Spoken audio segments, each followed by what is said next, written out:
Yep. Brian Cooks, what's good? You're the first one in here. What's going on? Shout out to you.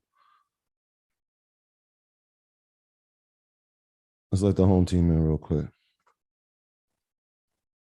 Happy Monday. Happy Memorial Day. Let's let the home team in.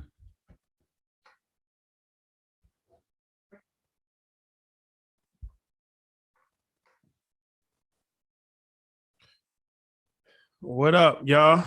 Final days of May are upon us. No days off. No days off. Rain, drought, blizzard, holidays. Still got to show up. The market is closed, but Market Monday is open. So hope you guys had a great holiday weekend. Was safe, enjoyed it with your family, friends, whatever you decide to do. So yeah, we here. We back. We here on a holiday. That's no excuse. Anybody barbecue? You got any barbecue today? Nobody was outside today. Nope, nothing grilling. No days off. Mike Dolo, what's going on, my guy?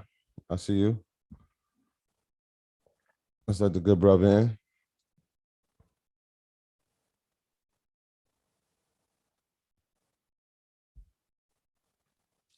A lot to talk about today. And we're going to have an exciting summer. How y'all doing?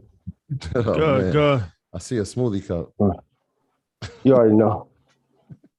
Shawty, how you doing? They say our generation can't barbecue. Yeah, is that what happened? What's going around? Damn. That's what they say. Damn. Sheesh. What's good with you? Man, I'm good. I had a great time this weekend. Probably good to see you. Of course. Rashad, I know you was being daddy. I saw you out there with the drills. yeah. Trying to get them right. Shout out to Nas. Future New York Knick. Shout out to you, my good brother. You were on that stage. I was in attendance watching that as a supporter, but as a fan of your work, man. So shout out to you. And shout out to the EYL network team was out there. Shout out to 19 Keys who touched that stage. Yeah. They lit the joint on fire. Shout out to Ash Cash who touched that stage. He did an amazing job. And shout out to him 500 for putting on this event. And shout out to everybody that pulled up on us at our merch table. Met some incredible people, heard some amazing stories, some young entrepreneurs, and some people that's just ready to go, man. They've been following our journey and it's led them to start their own. So shout out to all of you. And shout out to Mike Bam, Neo. I was supposed to wear the stuff today, but it's hot in Vegas. So on the next show, when I get back, I got you. Shout out to Circle of CEOs. And I was just telling Marcus, like, thank you for having me on stage. And Troy, thank you for being there. Like, you've heard me go through this 100 times, but to have you there and be like, you did your thing, that means a lot. So for everybody who showed up, all my Red Panda family, shout out to the Red Panda family here and those who went back home. Y'all can talk. Y'all phone yourself. Somebody playing 2K in the back. yeah, over there getting in. With the Knicks. $50 a game. Nah, it's $50 a game. Hey, they said it's $50 a game. Hey, let's get to it. So it was good. It was a blessing. It was a real blessing. Nah, for sure, man. Shout out to him, 500. Good friend of mine. I wasn't able to make it, but I heard the event was amazing. I saw it on Instagram and all that. So, continue to push the culture forward. Very important situation. So let's get into this. I'll make some announcements. This week, big episode. We dropping one of our London episodes for EYL that we did. So Soul Cap is an interesting one of these things. You can always make money off of the littlest things in life. So swimming caps, a lot of times, especially for Black women, swimming caps aren't really conducive for their hair. So this brother out in London, he actually made a swimming cap made for Black people, for Black women specifically, Soul Cap. And it took off like wildfire. And it's one of these things. It was actually a woman was actually wearing it at the Olympics, and they tried to ban her from wearing it because it wasn't regulated. Like it didn't fit the regulations. They said her head size wasn't regulated. Yeah, like, so it was a whole thing. But it's a really dope story about entrepreneurship, finding a niche, and really just making a lot of money off of something that is very easy. People we see swim caps all the time, but who thought about, and that's one of the key things with business too, is to find something that serves a need. So if you know that, Black women spend billions of dollars on their hair and they don't want to get their hair wet. That's one thing. Like when they're not trying to get their hair wet. Do not play. They're not trying to get their hair wet, whether it's natural hair, whether it's not natural hair. The common denominator is that they don't want to get it wet. Mm-hmm. So now you say, okay, people swim all the time. You go to the ocean, you go to pools, you go to hot tub, whatever. It would make sense to have a product that Black women can use and all over the world. It's not just an American thing. Like I said, he's based in the UK, but you got Africa, you got the Caribbean, you got, America. So dope. Long story short, dope episode tomorrow. Shout out to the UK family. It's encouraging for men too. I don't want to just exclude us out of it. So, it really was for people who had hair, texture curly hair, like even gentlemen who have braids, right? It discourages them from getting in the water. And so like what Shadi said, if you can find something that can add value to the world, chances are you're going to be successful. And so they saw the amount of people and the percentage of African-Americans specifically who didn't swim and didn't know how. In fact, they, as creators of the brand, didn't know how to swim. That's how they kind of met. So it's a beautiful story, and definitely support them. They actually sent us some soul caps. So we will have those. Our kids will have those this summer when you see them out at the beach or at the pool. Shout out to the soul cap team. Yeah. So if I can chime in on one thing, I think one thing I want you guys to write down, and because I think you guys may have missed it, who's listening, there is a lot of money and being comfortable being yourself and catering to who you are. I know a lot of times in the 90s, it'd be like, hey, I need to go sell to Macy's or Nordstrom. I'm like, but if you focus on the community that you are a part of, it's a hell of a lot better business model. And you've seen us both do it at scale. Tune in tomorrow to the episode. It's going to be a great one. And also with every episode that puts out, look at it like this. Every piece of information that you get, look at it as every gem that you get, you compound them on top of each other. So even if you're not in this industry, I know some of you are like, I'm not going to tune into that because it's not my industry. It may be one idea in there that your industry is not doing that you can take from what you're going to learn tomorrow, and it'll have a huge impact on your business. I mean, if you ever told anybody that an investor would curse on air, I don't think it would go well, right? But it's a combination of ideas that makes a business work incredibly well. So I just wanted to chime in on that. I'm looking forward to the episode tomorrow too. Appreciate that. Of course. And then this weekend we will be in Philadelphia for the Roots Picnic, big festival that they do in Philly every year. Some of the headliners you may be familiar with: Mary J. Blige, probably heard of it. WizKid, Rick Ross, Thames, Jasmine Sullivan. I think we got Ari Lennox is there too. It's a great vibe. It's one of those. And that's just the performers. We actually got a whole podcast situation. Well, I was getting there. So shout out to my brother Gilly and Wallow. Yeah. So this year, what they're doing different from previous years is they got the musical performances, but they also got the podcast performances, and they have podcast stage. And I mean, you can't have a festival and have a podcast stage without having EYL grace the stage. So we will be in the building. Shout out to Wallow for setting that up. I really appreciate it. Shout out. We're gonna bring the family with us. So I believe Ian, correct me if I'm wrong. Ian. I no need to correct. I'll be there. But me, Xander the star. Xander will be there. Xander does not sign autographs unless you pay him $100 per. Shout out to those of you who met him in Dallas. But yeah, I'll definitely be there. I'm looking forward to it. It's going to be crazy. Ian will be there in 19 Keys. So, that's a deadly combination. So, speaking of them, high level conversation. The new episode featuring none other. Part 2 will be out on Friday. Part 2, the episode is actually 3.5 hours. With no talking points. Longest in the history of the show. So part two comes out Friday. A lot of people thought the episode was cut short. Part 2 comes out Friday. So make sure you check that out. And then if you're in Philly, get your tickets. Roots Picnic. Anytime that we got an opportunity, whether it's with Art Basel or South by Southwest, we always bring the family with us. We open the door and then we bring the guys through the door with us. So this is no different. We got an opportunity to do Roots Picnic.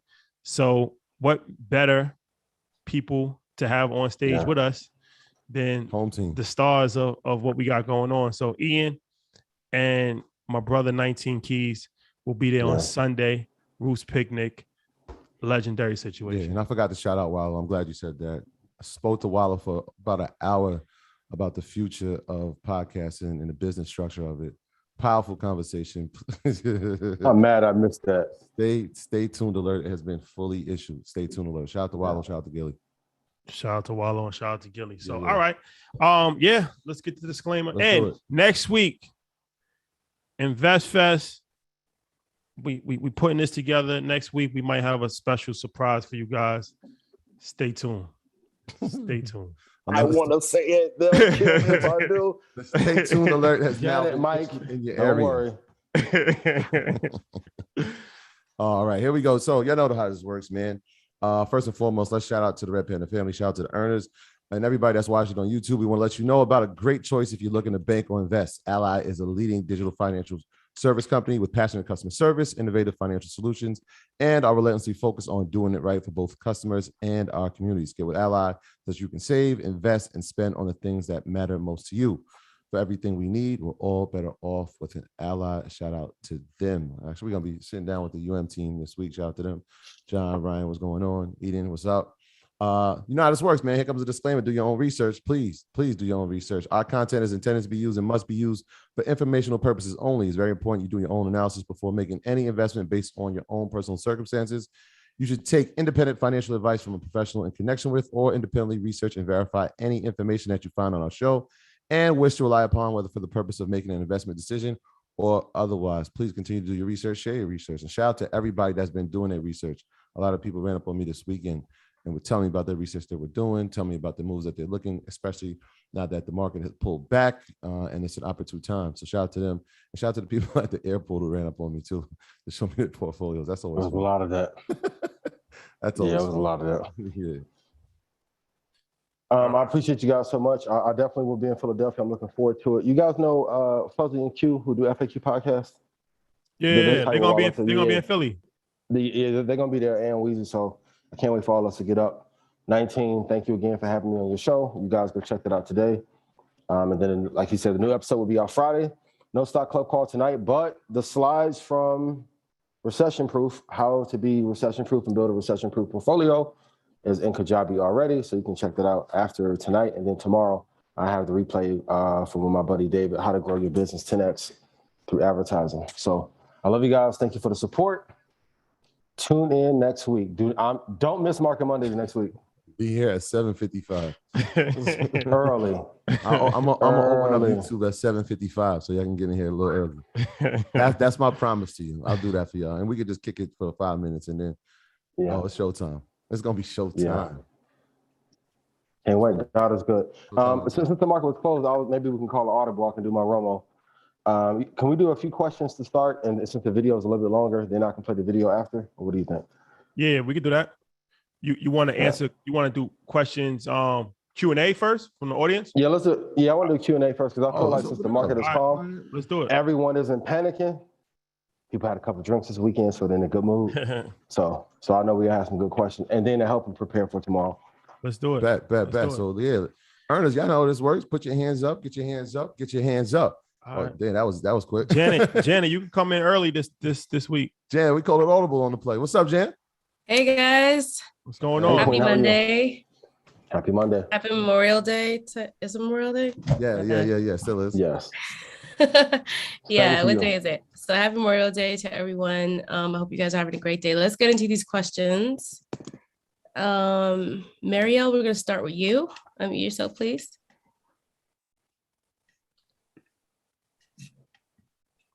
Let's see here. That's not working. All right, let's go with William Harris. I think I'm not a co-host. Can you make me a co-host? That's what's going on.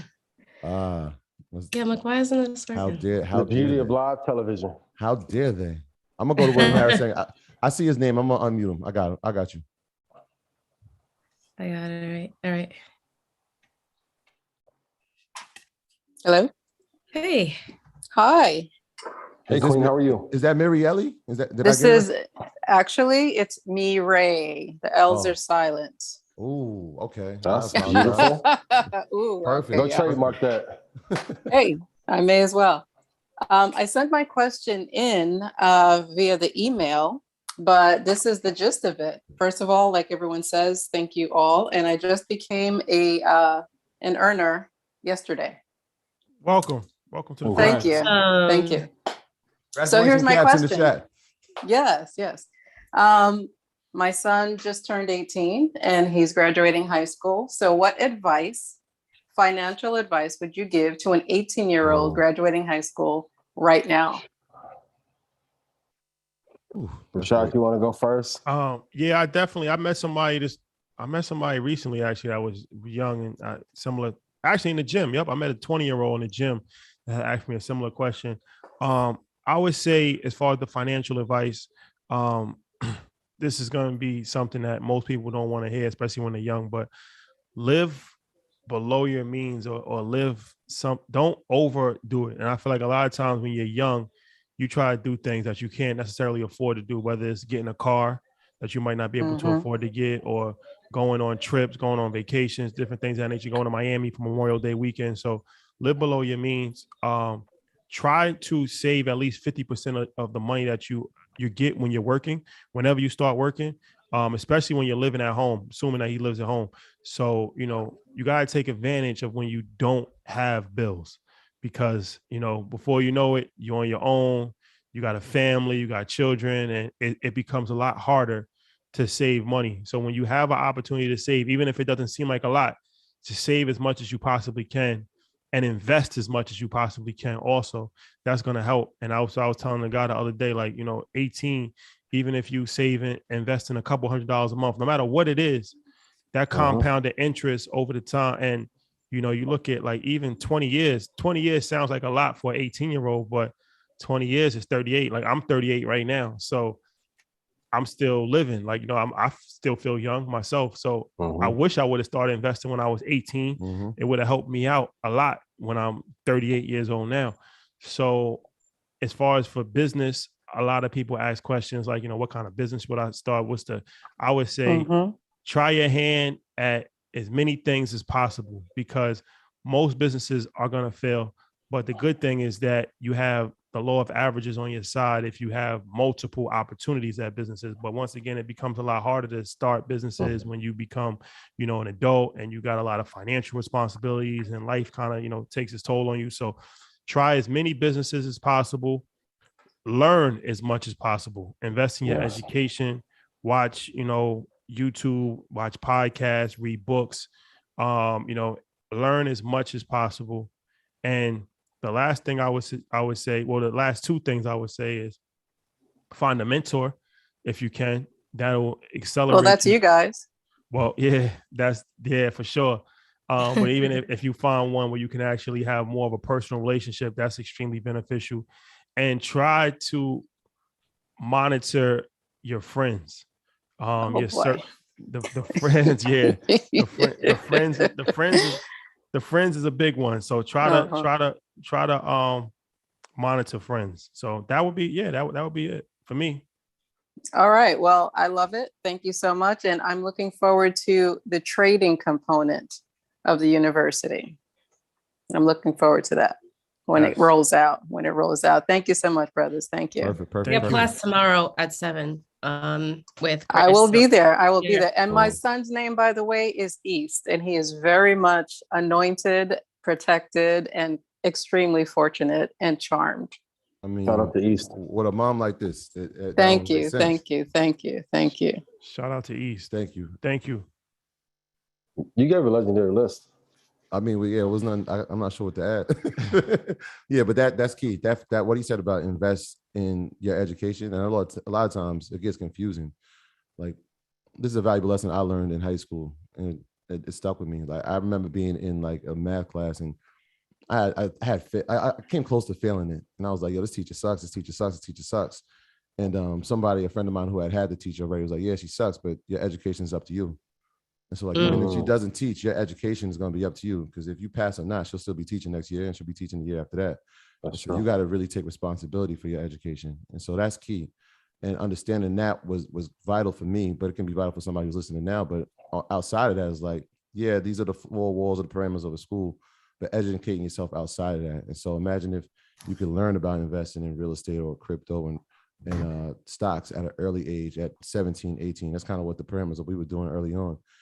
That valuable information can help you to the goal of financial freedom, right? Like we always say this, like if you don't make money while you sleep, you'll work till you die. The earlier you can start making money while you sleep, the better off you're going to be. Trust me.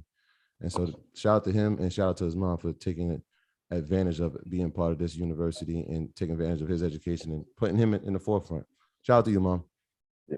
And if I can add one thing, the biggest liability for men between the ages of 18 and 25 is dating. He shouldn't date anybody seriously until he's 25. Not saying he shouldn't date. Not saying that, because I don't want y'all to flip that up and be like, yeah, tripping. He don't want you to date for 7 years, right?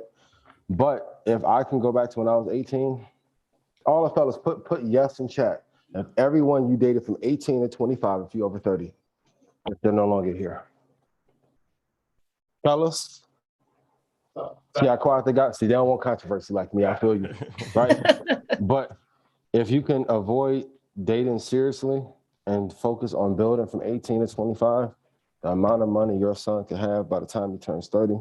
And I know temptation is going to be everywhere and people going to be like, no, don't listen to that. Just because it worked for him don't mean it don't work for you.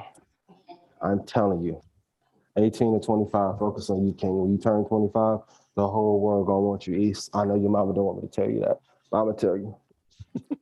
Smart, intelligent, charming, which I know you are already. Plus, you've built yourself up, built an empire.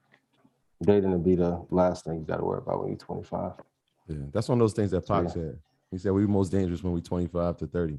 Like if we don't figure out something then, it's gonna be harder as we go further in life. Just because at that age we're so fearless and we have so much ambition, and we still think we can conquer the world.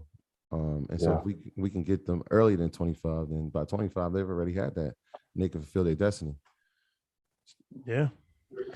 I agree. Great advice. But shout out to those of you that are married and in love with your childhood or high school sweetheart.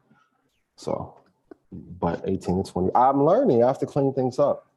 Delivery, tonality, right? Pacing. I'm learning. No more pineapple juice, just coconut water and Zen meditation. Shout out to all the high school sweethearts out there. Awesome. Well, Jason, unmute yourself. We are coming to you. Hey, can y'all hear me?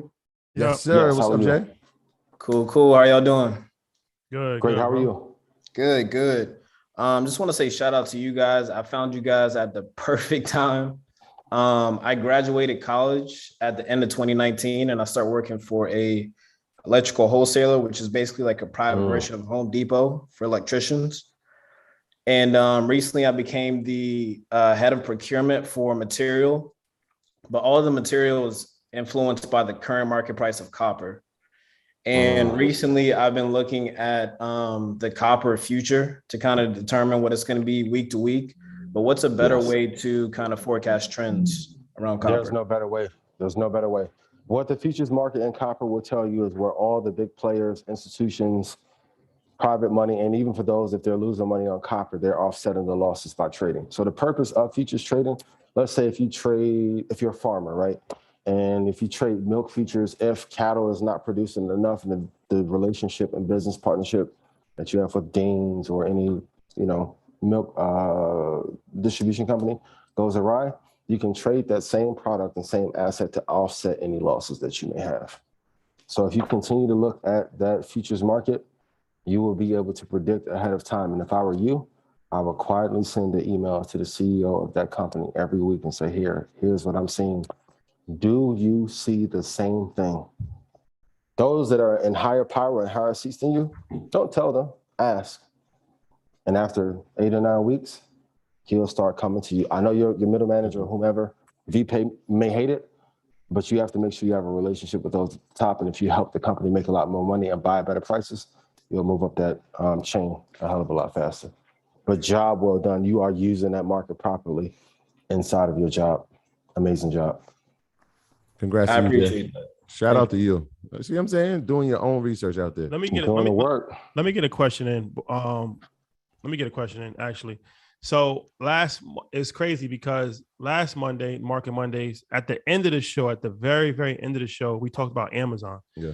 And I forgot what was said, but I was thinking about buying a call on Amazon. Yeah. And it went down to a price that I definitely wanted on Tuesday. It was down like $100-something on Tuesday. And I was busy on Tuesday. It was one of these things where I just didn't have enough time to actually do it. And I was like, doing stuff, Zoom calls and all of that. And I'm like, all right, next time it goes down, I'm gonna buy it. Cause I know it splits this week. So, and then of course, just my luck, it's proceeded to go up every single day since. So what's the deal with quote? I say that to say, I love that quote. What? I love when you like. I say that to say. Oh, hey. Set pending orders. If you guys want those limits, if you guys remember what the price our call was for Amazon, put it in the chat. The first one that puts the accurate price, I'll cash app you. But as far as Amazon, it'll slide back down. So I know you have a little bit of FOMO, but thank God you have enough assets under your household management to not worry about it. Tuning the Assets of Reliability show come out tonight. I'm learning. Listen, y'all been working with me. Watch. I've been learning. Shout out to Tavis Smiley. But Amazon is gonna come back down. And then if you get into like a 2033, that area would be a good place to be able to hold. And I was having this conversation earlier, but you guys have to realize like a company like Amazon, Google, Apple, and you're like, you only talk about those 5 companies, right? If you look at Amazon, what they really own, they own 40 companies underneath them. So they are technically a conglomerate. So web services we've talked about, Audible, diapers.com, Twitch, Teach Street, Kiva Systems, IMDb, what else? Zappos, rest in peace, Tony Shea, Zooks, Goodreads. That is a conglomerate. So even when people are like, hey, you only like those couple companies that I like are really an index. So if Amazon owns 40 companies, put in chat, how many companies has Apple acquired in the last 10 years? They're an index in themselves. So, but give it a couple weeks, Amazon will slide back down. But definitely if it slides in June, and I say this because that's when the Federal Reserve stops for sure bond tapering and buying any bonds. It may have a quick impact through the summer when things are slower, it'll come back down and you'll be good. Yeah, so I'm glad you said that. So if you're in the chat, shout out to all the earners in the chat. I just put an article. I go deep in my article reading. So there's a great piece in Seeking Alpha about 5 reasons why Amazon might be a good buy at this point. It starts with obviously being 40% below its all-time high, and it's at its lowest valuation in 7 years. But it gets into more technical reasons why it might be a good time. Obviously, with the stock split coming up this week. And Ian, like you said, it like 40 companies, but the biggest thing there is AWS. And so AWS is worth more than probably all 39 of those things combined. And that's still a juggernaut. And so you can, like I said, we go over this pretty much in depth, maybe once a month, about why we still think it's a strong position to be in. We gave the whole dissertation why I thought it was a stock of the year. Obviously, it hasn't performed, but the market hasn't performed. Does that mean it's not a great company? No. And so, I put the piece in the chat. And so please, before you make any decision, do some research on it. This is going to help you, though. And you should only hold for 5. Yeah. And now let's cut you off. My apologies. No, go ahead. Yeah. Once again, Mike, clip this up. Big bold letters. Hold for 5 years minimum. For those of you who are trying to take picks and trade day to day, tougher, long-term first, then swing trade, then day trade. But if you're holding these for 5 years, you're good. What retail company is better than Amazon right now? There is not one. So for those of you that have had puts on Amazon and retail companies like Walmart and Target, you can exit those now, begin to write those up. And then for those of you who have been trading NASDAQ futures, you should know direction and go there. Please put it in chat. There's no such thing as a bad market, only bad entries into it. And for those of you that have been investing since 2017, 5-year cycle, you're still up considerably. That's the power of holding long term. Yeah. And you had mentioned, I don't know how I forgot, assets over liability. Shout out to my brother Dame Dash, episode out right now. Oh, yeah. I forgot about that. Shout out to Dame. Batman. Legend. Shout out to AKA Dame, man. Batman. Check out assets over liabilities. This season finale for assets over liabilities. So, Yeah, it's the halfway of season 2, halfway point. Yeah, shout out to Dame. Always good conversations whenever you gotta meet Dame. I can't. Oh, boy. If Dame get me amped up, boy. Leather jacket, baby, will be back. No, but I think we need to start calling Dame like the king of content. Because if you go look at that Breakfast Club interview that was classic, many people have taken that argument almost point for point and have built a career off of it. Yeah. I think sometimes when you can be too ahead of the curve and creating, especially when they don't want a particular group of people to maybe own things at scale. So I want you guys to stop confusing messenger with message. Dame is, and for all of you who be like, yo, Dame broke. No, he's not. Sometimes your competitors launch a campaign against you so you don't have viability to push business away from you. I even learned this weekend, well, I'll call y'all after, but a couple of players that got demonized this year was done so by owners of other teams to drop their value so that they could then potentially pick them up this summer. Yeah. It's a dirty game. And broke is one of these things, it's relative. And Master P told us that when we interviewed him, like, you know, you don't got nothing and you on the internet trying to Google somebody's net worth, celebrity's net worth. Like, we know Dame personally. I don't know how much money he has, but I know he has a Rolls Royce. Been to his house before. A few times. Yeah. When Chad told me about the house, he was like, hey. Yeah. I'm not gonna say too much, but no. I don't know. That's not adding up. Plus, we know some of the things he's invested in. So it's like, yeah, believe what you want. Wealth require, and also when you choose to be out of the public eye and you run your own thing, sometimes it is best to have the perception that you're not doing well. So then the people that are leeching off of you or calling you to come to dinner for that are $3,000 plates and $5,000 plates, and they don't really want you to be there, just want you the money, want to get your money, that dries up. So as you begin to hit a certain level, you guys need to have an exit plan and reverse engineer PR to make it seem like you fell off. So you can then go live your life in peace. You will see me do it very soon. Peace. Ian went crazy and went to Ghana, and now he eating turtles and connected with nature. I knew that boy was crazy. Great. Deep sea fish down. Facts. Not on the boat though, because I was scared. I ain't gonna lie. But no, we're not gonna release that footage. We're not gonna release that footage. There's only 3 of us in the world who have it. Cease and desist. Thank you. Meme of the year though. Speaking of cease and desist, yeah, I'm sure you're gonna have an opinion on this, but in the world of crypto, let's just take like a quick crypto minute. So last week we spoke about the collapse of Luna, or maybe 2 weeks ago. $40 billion gone, but it was resurrected this weekend. It has come back as Luna Classic, and guess what happened? What happened? It collapsed again. Got up to $19 and pulled back all the way down to $4.39. What are your thoughts, man? Are we going to learn? Like, no, we will not learn. And shout out to BitBoy, who I posted on my page today, because even at first he hated my Ethereum take. But he then too said, hey, Citadel and BlackRock are the 2 firms that could destroy the users on blockchain technology. So his words, not mine, after I said it 2 weeks prior. So thank you for that. What you guys have to realize, so remember last year or 2020, when I said, when you're looking at a company, the first thing you need to do is evaluate the founder and the character of the founder. So the guy that created Luna, please put in chat, how many failed stablecoin projects did he have prior to launching Luna? Eerily enough, shout out to you. I appreciate you sending me the meme earlier.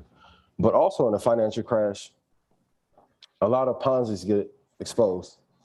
Madoff also ran a $60 billion scheme that fell apart in 2008.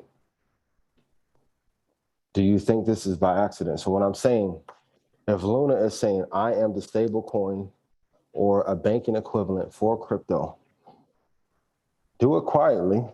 And I know some of you say, I don't know about crypto, and I don't know as much as you. I will admit defeat. right? But what I do know definitively is when you begin to take on State Street, BlackRock, Citadel, Bank of America, Jamie Dimon, and Chase, you have some opponents that have considerable lobbying power that have had relationships for 50 and 80 years. Not saying that we don't need a stablecoin. We do. But you don't think the banks want to occupy that space prior to, or at least ownership in the company in crypto who does? Be careful. Yeah. And also, if crypto was supposed to be the accelerator, because we no longer wanted small gains, why need a stablecoin? Because that's a banking product. That's like a money market account. I get it in theory. So I know those of you that are crypto advocates are going to be like, hey, he doesn't know, just stick to stocks. I have made sure that I've learned every market because they all tie in together. Remember when I was saying crypto and the stock market and real estate were tied in, and everyone said, no, you're wrong. Troy and Rashad, get him out of here. Let me be on the show.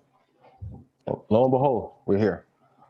Please be careful. For any of you that are working on crypto projects, if you have an exit ramp, make sure you are getting backing from a VC or angel that has ties to bigger banks that will allow you protection. You know what QC is for Migos and Baby, even though Baby's good, protection. There's certain things they won't do to him because they know Pia become that three-headed dragon again. So when you're creating these companies, you still need protection from these banks. Can I be honest with you guys? For those of you who say who I want to take over the banking system, what's stopping them from putting the SEC and the FBI right on you? Alphabet That's where the boys. game is played. Yeah. And they don't care about the no snitching thing. They'll call Gary right now. Hey, get him. Get him. Melvin Capital, same thing. Had to unwind the fund. Great. I told some of you privately at Marcus's event, there's a difference between learning how to go to school and how to get a job inside of a fund versus learning how to trade.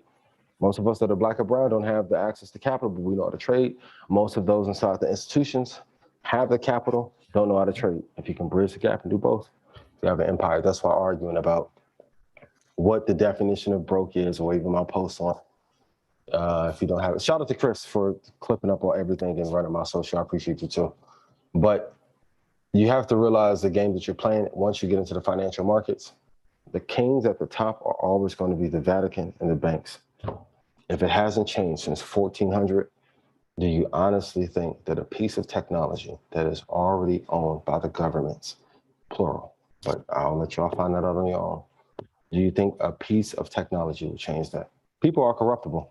And you don't think if he lost $60 billion in value, because if I lost $60 billion, y'all be trying to kill everybody I knew. Oh, yeah. Right? Yeah. What deal did he make to stay out of jail to then launch another project and then lose more billions? Within a week. That's unprecedented.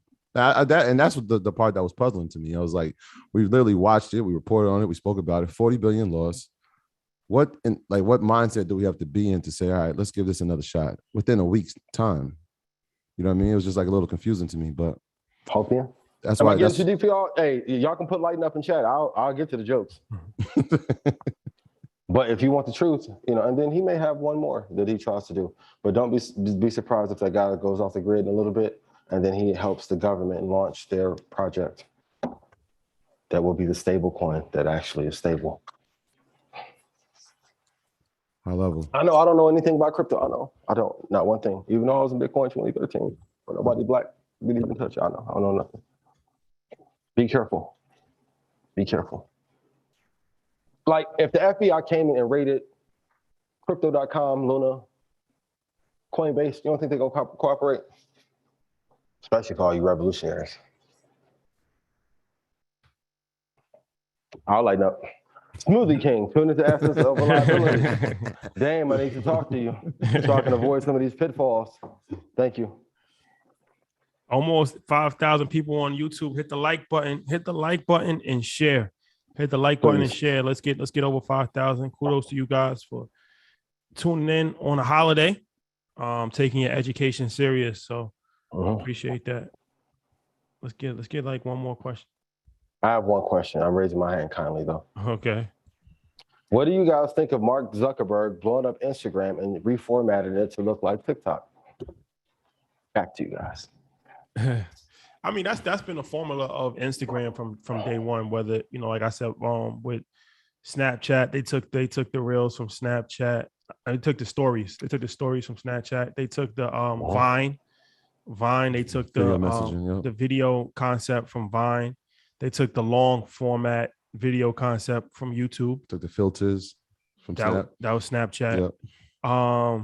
So they've always that's been their model from the beginning is bully the competition into submission, and it's worked for them. It has worked. So I don't think that this is the good thing. The good thing about, and this is something that this is a gem. The good thing about this for content creators is that you can create one piece of content for two platforms, because Instagram is just following TikTok. And that's why the reels are so popular. And I knew that at some point they was going to do longer format reels as opposed to just 60 seconds because TikTok does 3 minutes. So now it's 90 seconds. So that's going to allow you to put more content out there. So the content that you make for TikTok, you can just repurpose it very easily on Instagram. And most of the time, it'll actually even get more traction on Instagram. So that saves you time for trying to make content for two different platforms. So if you're into making content, that is actually something that's beneficial because Instagram's just copying TikTok. So now when you make content for TikTok, just put it on Instagram. So if Gorilla Black copies Biggie, is Gorilla Black better than Biggie or Big the one? I mean, got that boy in the corner. Gorilla Black is different, but I feel like if people take people's styles and they run with it, and sometimes don't we know? I mean, it's like 50 Cent criticized Ja Rule for harmonizing on records, and then started harmonizing on records. Now 50, love and respect. I don't want no problem with 50. So I'm not saying that 50. Curtis, no. I'm not saying that 50. This is Baby Ghost. Omari. No smoke. Yeah. Mike, no clip smoke. this out. No smoke. I don't want no problem with 50, but I'm just saying sometimes you can use your competition and actually become bigger than the competition. Yeah, we invented the remix. They remixed it. That's all. They remixed it. Instagram got 3 years, and then I'm telling you, 2025 Instagram dead. 2025, 3 years. Yep, I'm taking all betters. Gervonta, y'all gonna be like, damn, he wrong. Check up, pow, boy down. So when you say that dead, boy some milk. Shout out to Tank Davis, man. I won all 6 rounds. Shout out to Gervonta. Active users will be down by 18%. And I put this on Twitter too when I did the calculation.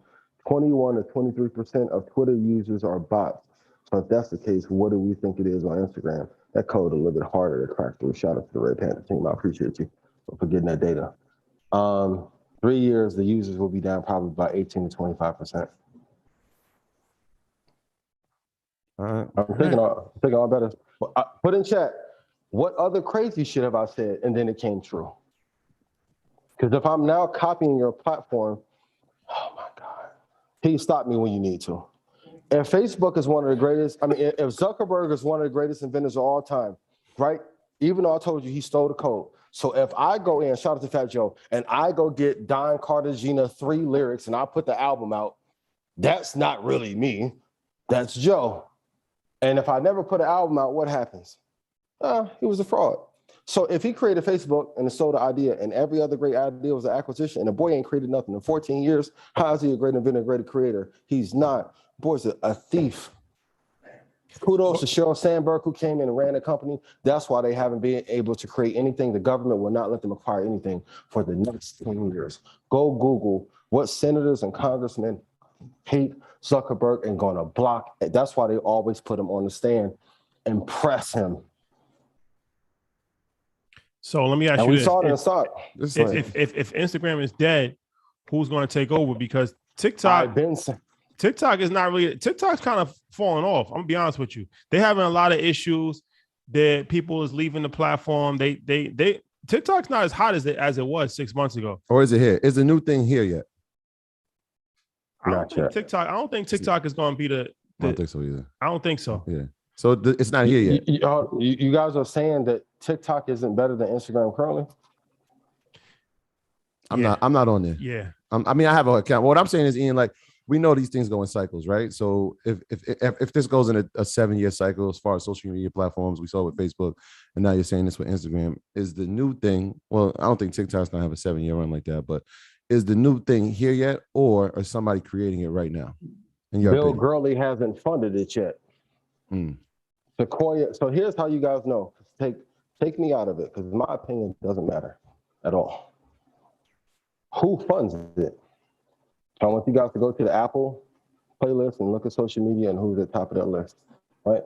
So for TikTok to be number 2 and not be a United States-based company without having the ecosystem and all those bots. Now, if the bot thing got cleared up, and let's say there's regulation around bot usage, because in Twitter's case, you're not really selling anything to users, so it's not a consumer harm. But if you're selling to advertisers, then advertisers then uncover based on what I said tonight, and then they go actually look. Now, I've been paying you guys billions of dollars, even though the platform isn't good. Now you defrauded me. Now there have to be a sweep across all social media. Now let's get all the bots off the sites. Now we're going to see what the value is. And guess who's going to come in and save the day?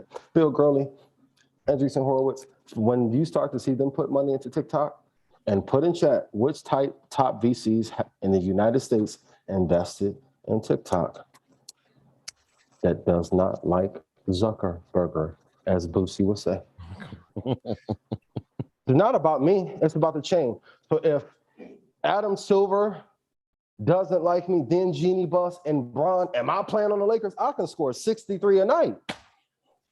Bron says no. Buss says no. Phil that night says no. Boy, I am going to Indiana and playing that with the Pacers shot everybody in that. I won't play. It's the same game. TikTok is ranking high. So, Ian, I have a question for you. Do you think that Meta is not a good company to be invested in? Well, obviously, he doesn't like Meta at all. He's very. The strategy has just been acquiring different social media. So, I mean, here's my point. They still have WhatsApp. So I'm like, At some point, I think WhatsApp will be spun off and become public. I told you guys earlier this year that Facebook will fall because of these reasons. If I had, let's even take me. If Diddy, Jay, Dame, Chad from 85 South, Troy Rashad, Mike Bam don't like me, and Trap don't like me, how much coverage am I going to get in black media? Zilch, zero, nada. And if Charlamagne come in and put that stamp in, hey, brother, I don't like him. He's dead. Charlamagne, boy, and y'all the same way. Y'all some kind psychos. I be telling y'all gonna make. Couple people said one thing about Charlamagne. Charlamagne did 42 deals to squash everything. Hey, you have to, please write this down. You have to know who you are competing against and what alliances they have with others that will destroy you. Beef and drama means nothing. So it's not my opinion on Facebook.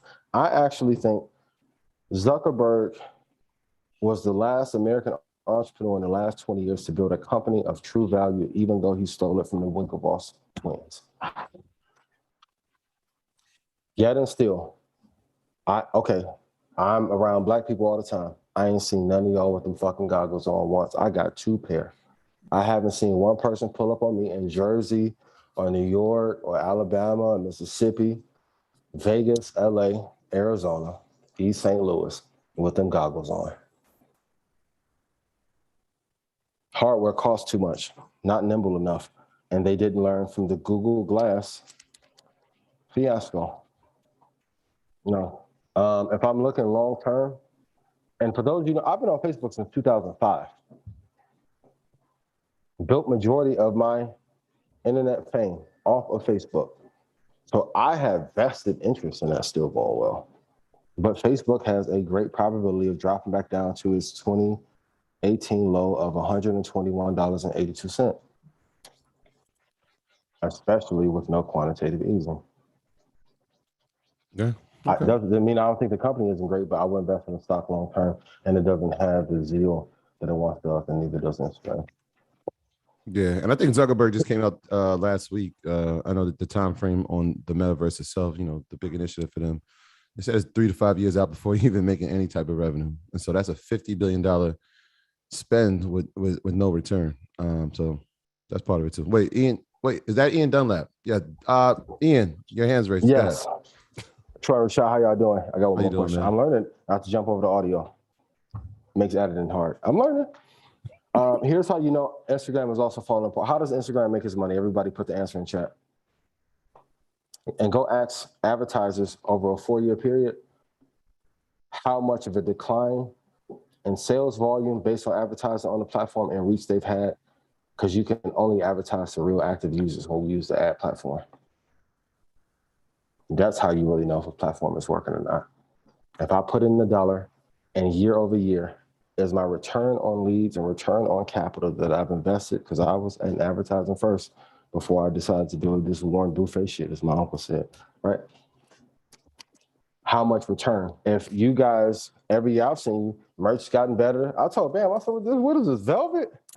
New shirts, I said, man, no, these shirts gotta cost $90 a piece. Raise the price now, brother. Okay, got you. You guys are getting high return on each show, each product, right? When I started advertising on Instagram 3 years ago, the return isn't there. And kudos to my friends who are in the space. This is for all brands across all English-speaking countries. None of these words are reflective of Troy and Rashad or Earn Your Leisure or any of their partners, just Ian Dunlap and Red Panda. If I've made you money, please put yes in the chat. Zuckerberg, I love you too. Appreciate that, Ian. Shout out to the merch. Speaking of the merch, we actually got 50% off on all merch right now. It's new inventory. Just use the code MEMDAY 50% off right now. Shout out to the merch team. And the new colors are fire. That's not one of the new colors, but the new colors are fire. We actually sold out of everything we had at the conference. So shout out to them. Shout out to Smitty.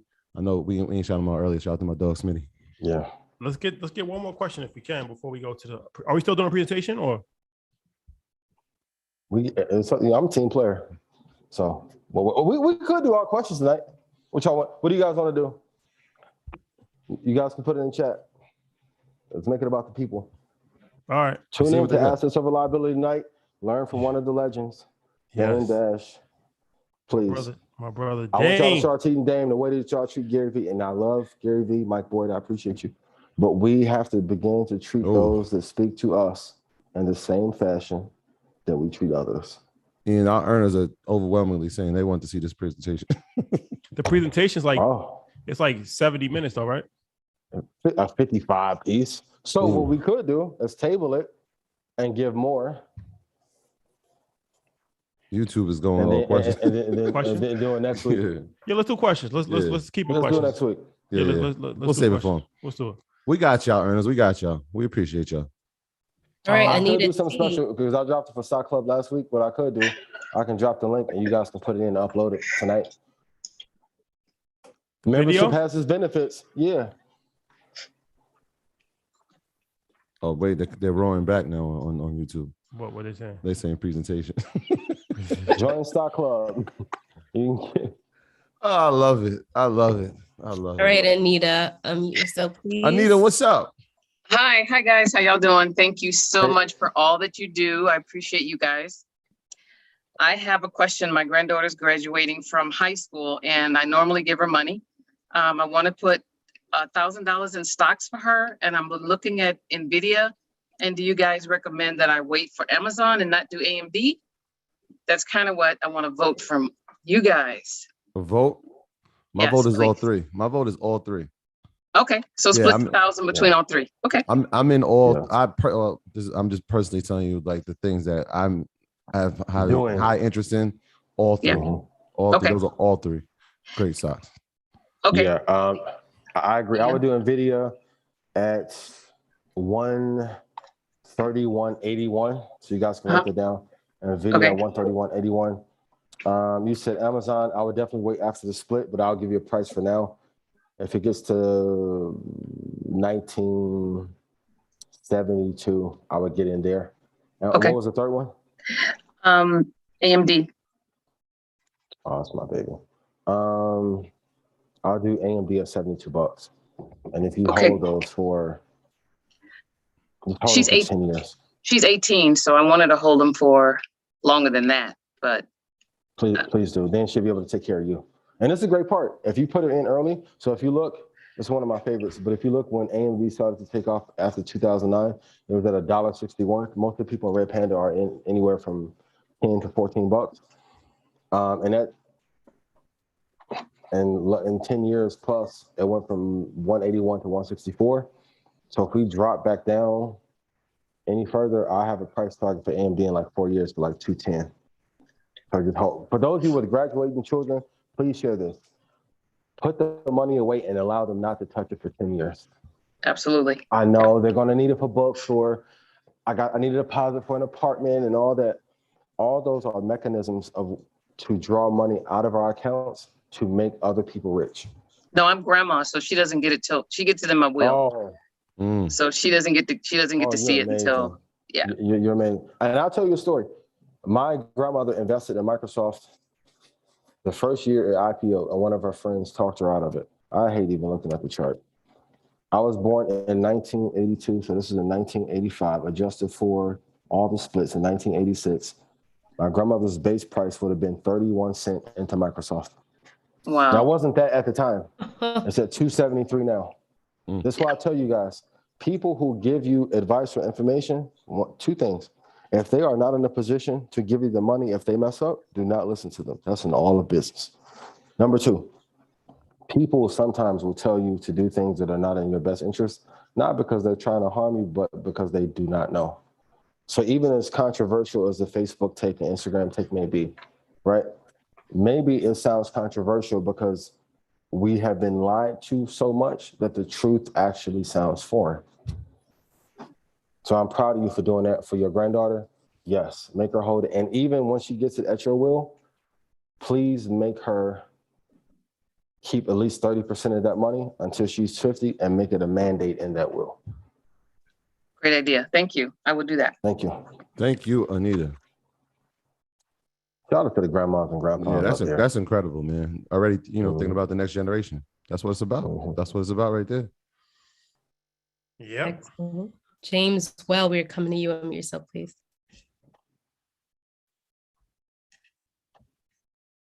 No fridge breaks. No fridge breaks, Jay. Nah.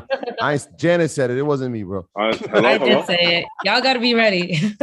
Y'all can hear me? Yeah, we hear you. What's going on? How are you? All right. Hey, what's going on? Good evening. Hope y'all are good and having a good holiday. I was actually looking to make a decent investment, either with Google. Well, actually, I was thinking about doing it for Google as my one tech. Is it best to do it immediately, like once the stock split happens, or wait a while? If you don't have a lot of capital and if like 2,000 per share is a lot, yeah, we'll wait. And I know some people are gonna, they're gonna do the illustration, and if you have one pie, you break it into 20 pieces, it's the same. But let's be honest, for us to put in 200 a share or 190 a share, especially if you're beginning out, feels a lot better than 2,000. Because if you put in 2,000 per share and it doesn't work, you're gonna feel like, oh my God, this isn't going well, right? At 200 a share, you can be like, that was a date that didn't go well. Google is going to be more faithful to you than whoever you take on that first 2 dates, right? So I will wait. Rest in peace to the Godfather, Kevin Samuels. But I will wait for 1956.90 or 2091.27. But yeah, Google is one of the greatest businesses ever created. Somebody put in chat, what are the top 5 businesses that Google owns? Now, do some research myself. Yeah, I recall you saying something like it pretty much is like has no competition. Google. Yeah, but go look at how many businesses they own. So look at it like this. I'll go back to my basketball analogy that I use. Think of Google as the Lakers, and every company underneath them are a player. So if I can get a healthy AD with LeBron, with Kawhi, with I ain't gonna say nothing. Don't worry. With Chris Paul when David Stern vetoed that, right? Yeah, that was crazy. You'll have a superpower, right? And if you look, Google has, of course, YouTube. You guys put in chat which other ones they have, but cybersecurity companies, so we talked about that. I'm wearing one right now. Shout out to you who remember Concrete Chronicles, Fitbit. Looker, Nest, amazing business. Waze, data collection, once again. YouTube, DoubleClick, which is an advertising firm. And also, too, you have to look apples to apples.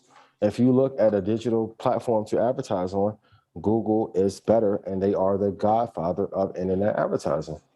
Yeah. They mastered it. So if you have to pick between advertising on Google or Facebook, which one are you going to pick? Now, the true answer is you should, for my content creators and business creators, and I'm begging you guys, when you guys ask these calls, squeeze in a question to me about investing, you need to ask them about the social media part.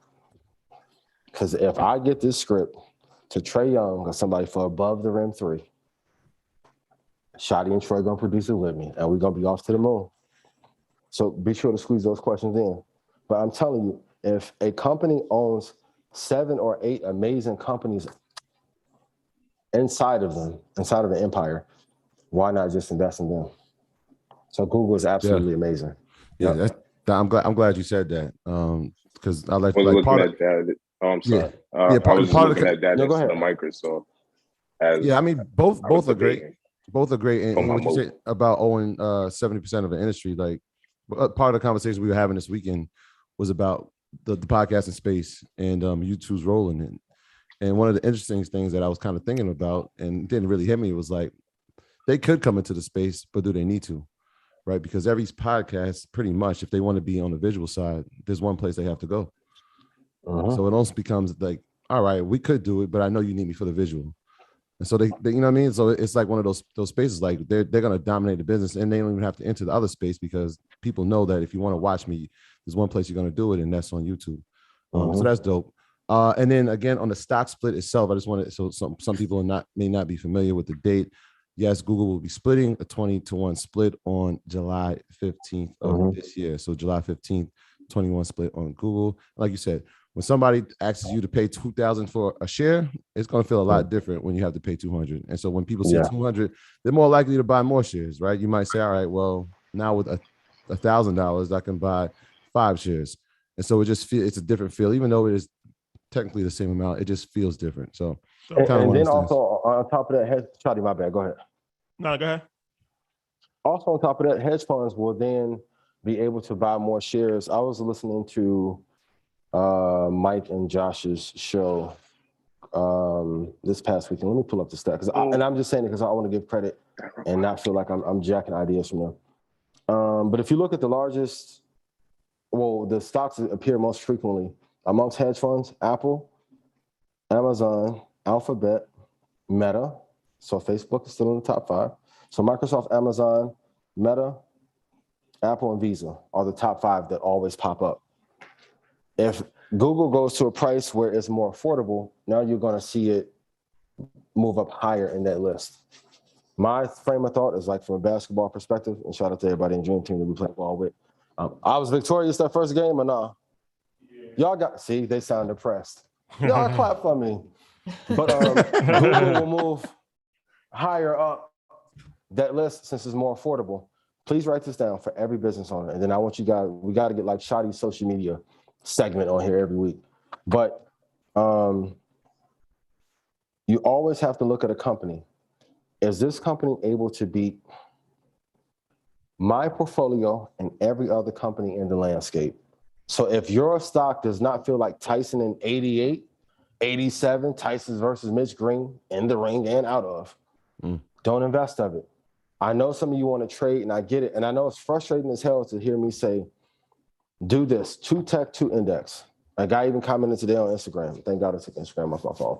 It's like, you're telling people that they need $1.5 million to be free, which is true if you have 2 kids, because parenting doesn't stop at 18. So if you calculate what your bills are for your kids and multiply that times 300 months, it'll tell you how much money you need as a baseline. That's before college, early pregnancy, whatever. But if you look and see, is this company better than everything and what I put my life on the line and every other company on the line?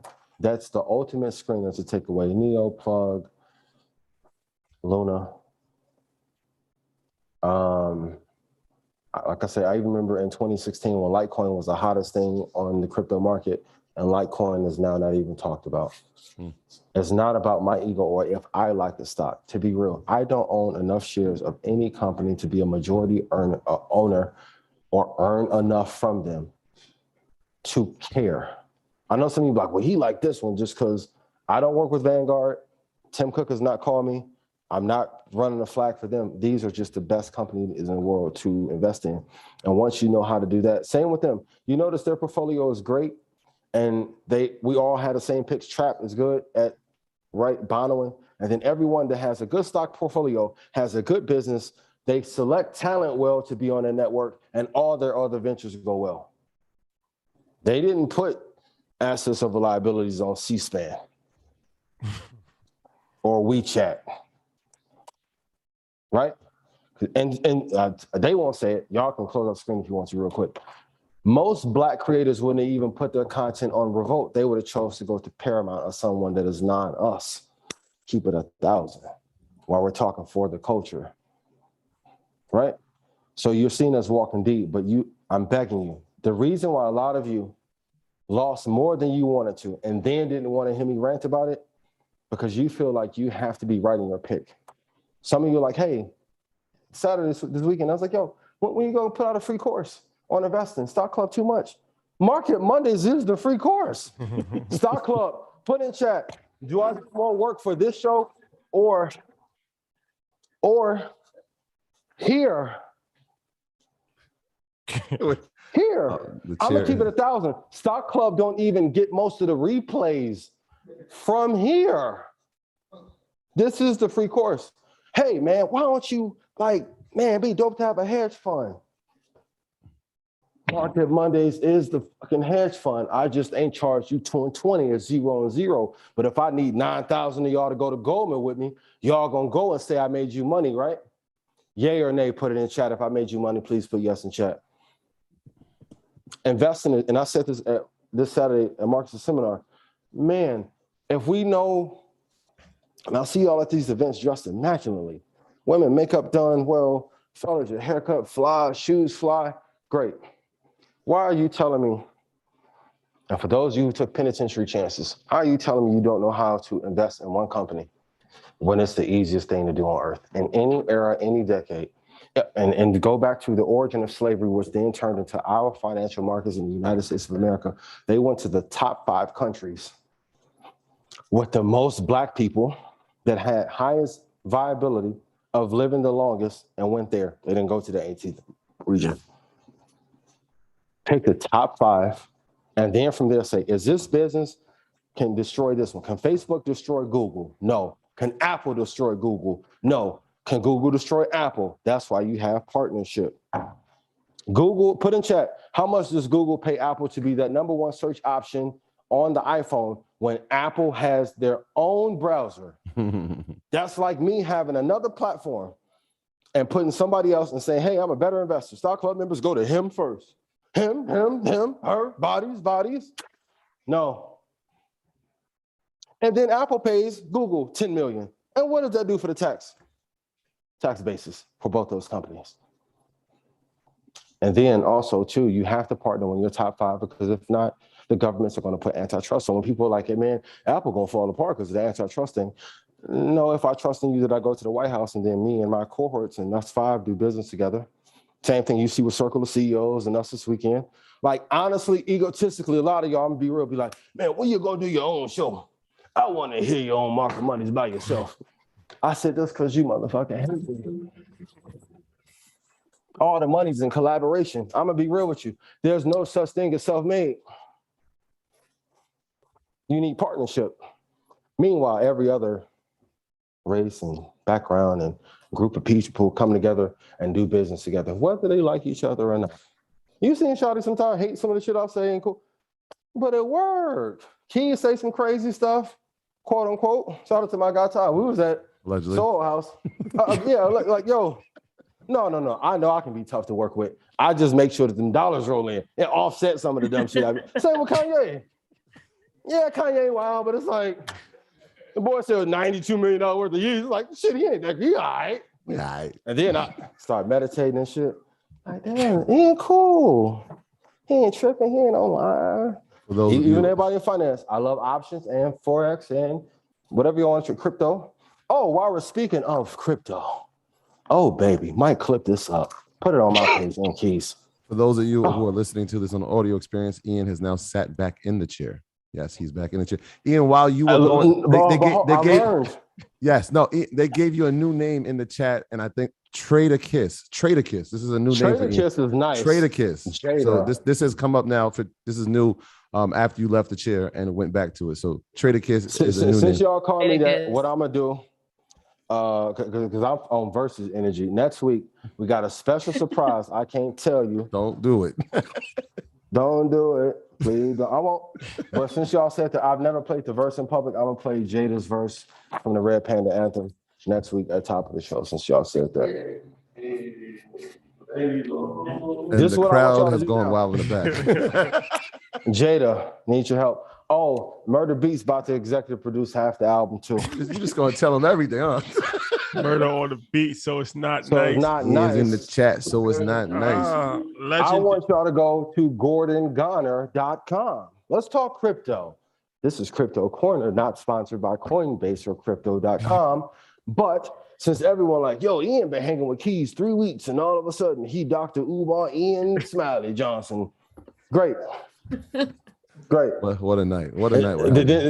Then I said, hey, man, black people got talked into buying Boy They Yacht Club, and they're using us. And then people in the comments were saying, no, majority of Boy They Yacht Club is owned by white men, and no one's using black culture. You're using black culture because you charge black people, even though you do this show for free. And your work, 90% of my work goes into doing this show. I'm like, damn, I really want to have sex tonight. Got to work on this outline. Lord knows I read the class. Hey, Ian, real quick. Speaking of NFTs, let's just go into the earnings report really quick. No, real quick. It's gonna be 30 seconds. It's 30 seconds, and I want you to keep going because I don't want to say this after and it affects. No, go. All right, you go. Okay, yeah. So I told you guys that the Boy They Yacht Club thing was racist. Y'all said you're crazy. Great. This is not my page. Everyone in crypto know about this. Go to and I'm putting it in the chat. www.GordonGonner.com has a page-by-page breakdown of how they took Nazi Germany imagery and Nazi party regime imagery and made literally the outline for Bored Ape Yacht Club. I want to say this too, lastly, then we go to earnings report. Yeah. I want y'all to stop telling me that I don't know about something, because it's going to make me do one or two things. Well, both. I'm going to learn more about the space you say I don't know, and I'm going to take this shit right to these funds, and then they go give me the data I need. So y'all call me a sellout, whatever you want to. Citadel, please call me back. Please. President, can't wait for the meeting. Line them up. Please. I'm going. Please. Great. Take that. Can we do Bad Boy Hedge Fund Academy? Hey. Look, out the Capitol Press. I ain't said the other one because I got a bomb I want to drop. Boy, Wojciechowski, boy, I had your job tonight. The shit I know. But go look. Since Ian's so crazy, so here, okay, so y'all say y'all never invest in prisons, right? Yep, if you black. Then if you bought a Bored Ape Yacht Club, you are funding neo-Nazi shit right now. But don't take it from me. Take it from someone that is of a lighter hue and different continent than me. This is just entertainment, sponsored and only thought of by Ian Dunlap and Red Panda and Stock Club.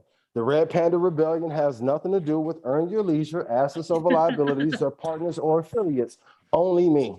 Thank you for the disclaimer. The Red Panda Rebellion. I like that. The Red Panda Rebellion. Come on. But hey, they got gold grills on monkeys and got black people about monkeys. But yo, it's artistic. If I did that shit, y'all be like, you and Jay Morrison, the biggest scammers to ever touch the land.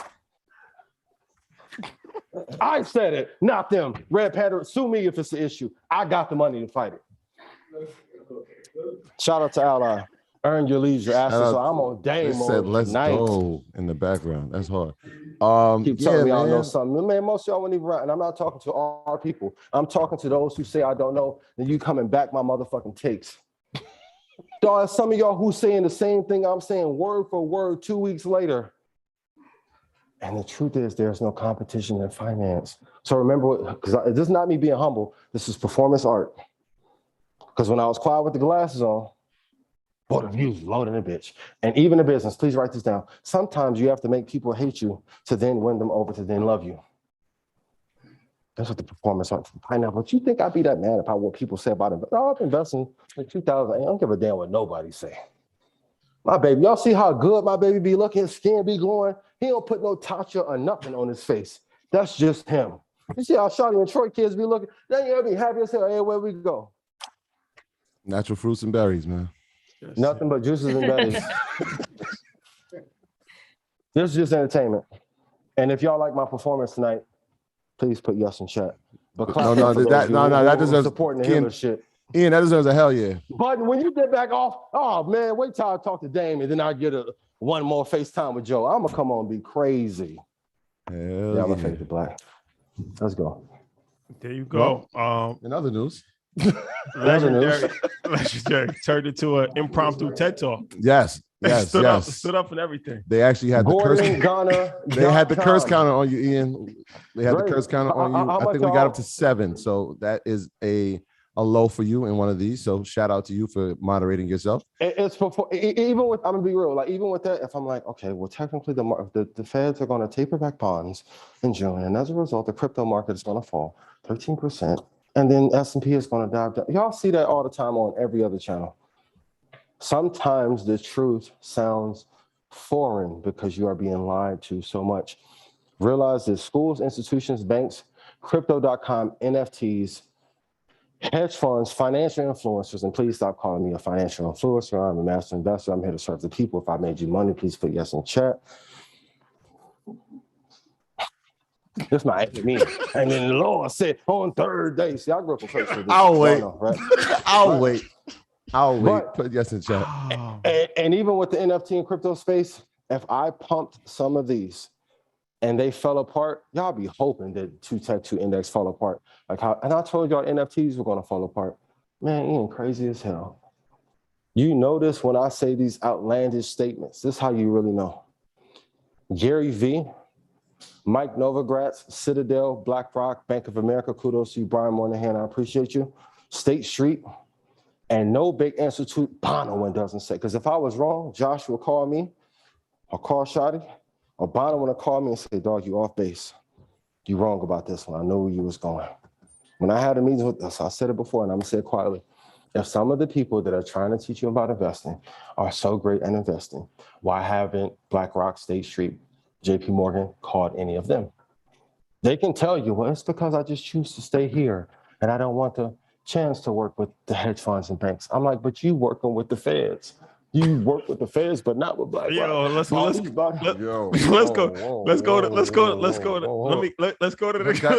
Can I just get these like? This is just performance art. Alphabet boys, like shout out to free the guys, free the guys. Next. Real quick, Ian, because like you say, the feds, that's different.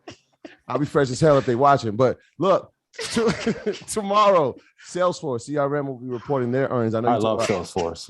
Yes, and I know we were talking about NFTs, and so GameStop. I know they announced that they're going to be working in the NFT space. They will be reporting on Wednesday. Obviously, a company we spoke about in detail here on Market Monday. Can you say the company again? GameStop. That was GameStop. Got you. Okay. And then Thursday, one of my favorites, and we spoke about over the past 3 weeks, and me and Rashad actually had a conversation about the cybersecurity space, and one of the companies that is leading that sector, or that said CrowdStrike will be reporting on Thursday, and another strong company in the athleisure wear that had a strong run since 2017, Lululemon, will be reporting as well. Another very strong company. So those are a few of the companies that are reporting this week. Obviously, it's a short week because the market was closed today. So keep your eyes on those. Another thing.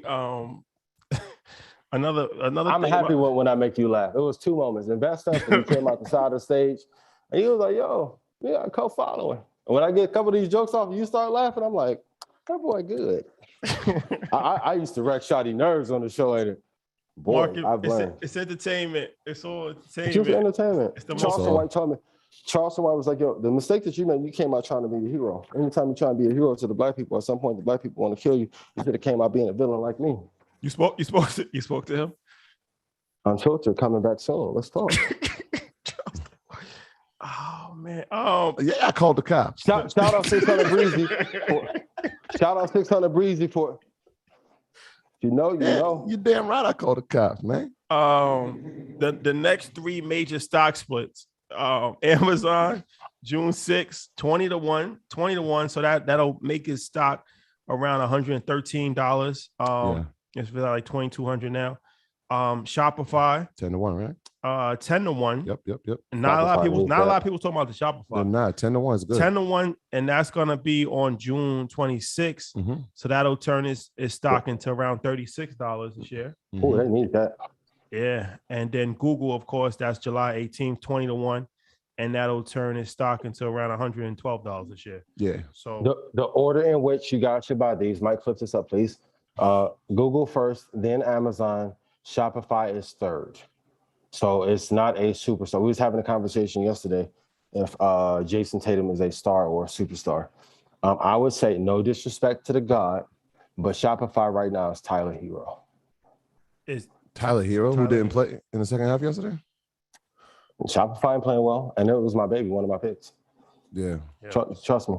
Google, Amazon. So anytime that quantitative easing ends, which is just the Federal Reserve putting in money into the market, once that stops, you really get to see. Like same thing, and I posted before, and I'm not doing my Derek Jackson thing, but when a man money leaves, then as a man, you get to see what women liked you for you versus what you could do versus potential.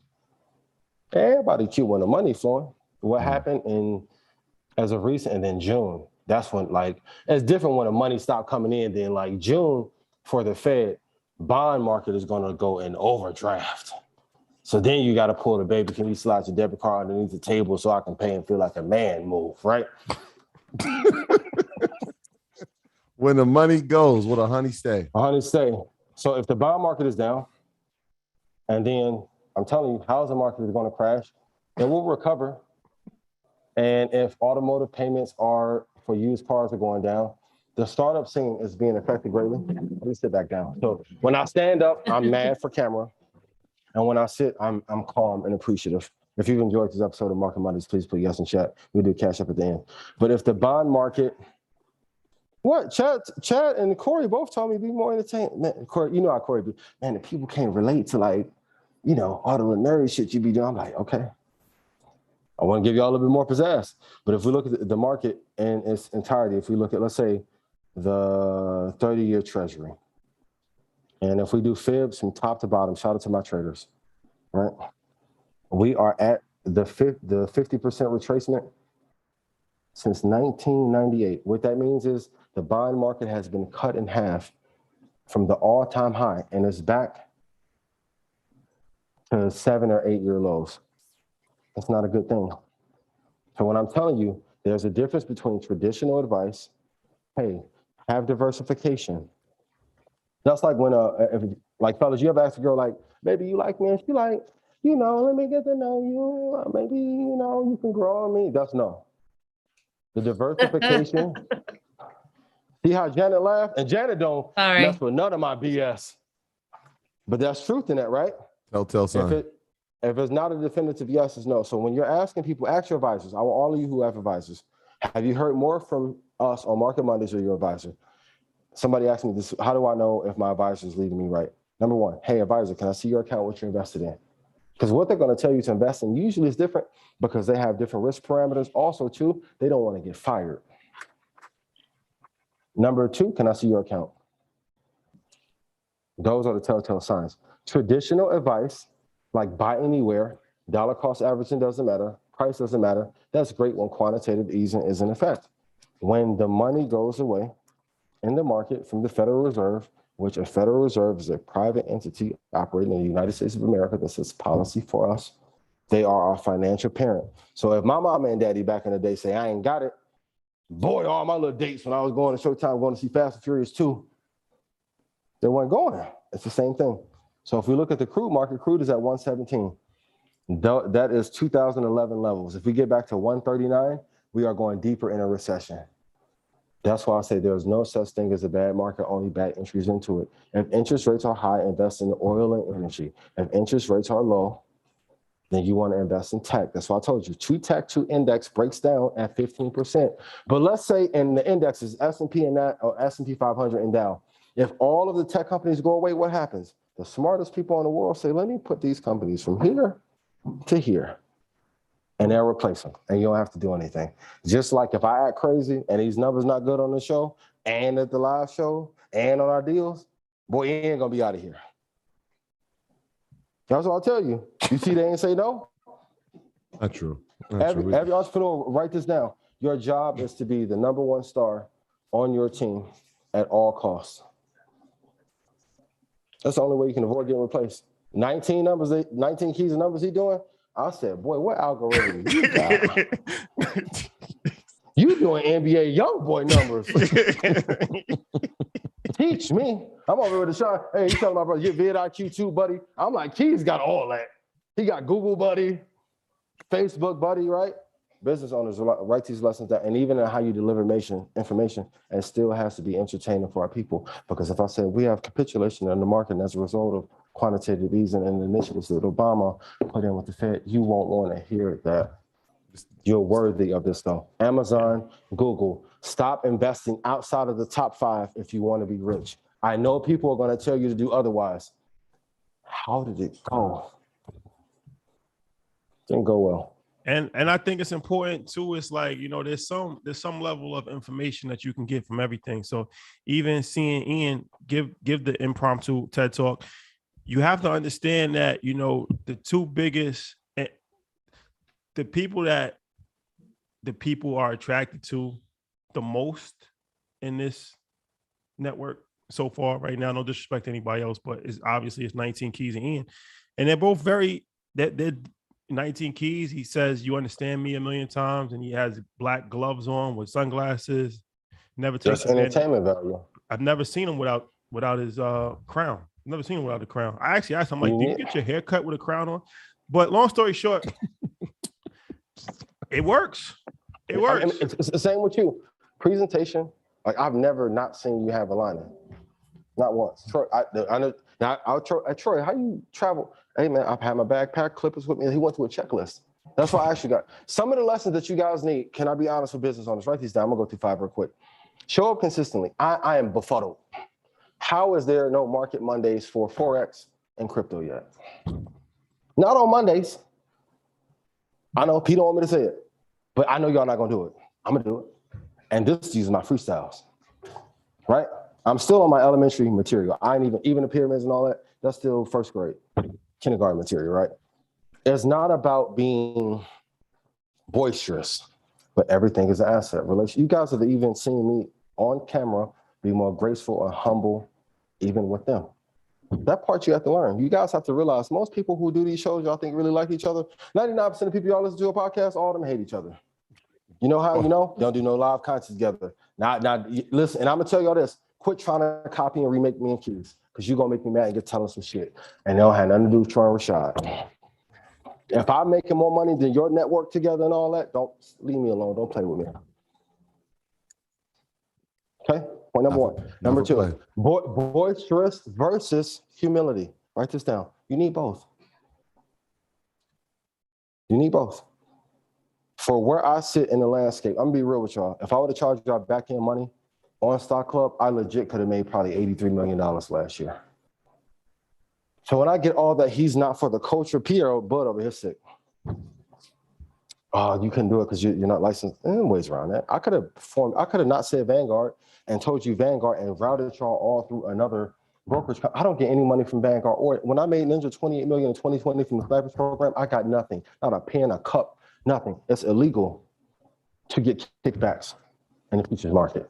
That's a regulation. That's why I tell you, regulation is the number one thing you have to worry about. So if you are screaming crypto this, crypto that to the moon, I'm not mad at y'all getting money. Run that shit up. Even if it's not a good stock. Like if Doge gets to 3 cents or 4 cents, boy, I'm Doge Army too. I'll see AMC apes cooking up too. I just have an issue with black people saying AMC apes. Play the game, don't let it play you. So, but I see AMC's trying to make a ride. 389. If AMC gets 389, I'll jump in. Your job is to own every asset and be agnostic, which means to not have any love or bias towards it. Number 3, ask them questions. I'm not telling you because I'm telling their business. In 2 or 3 years, you seen Chop got quiet.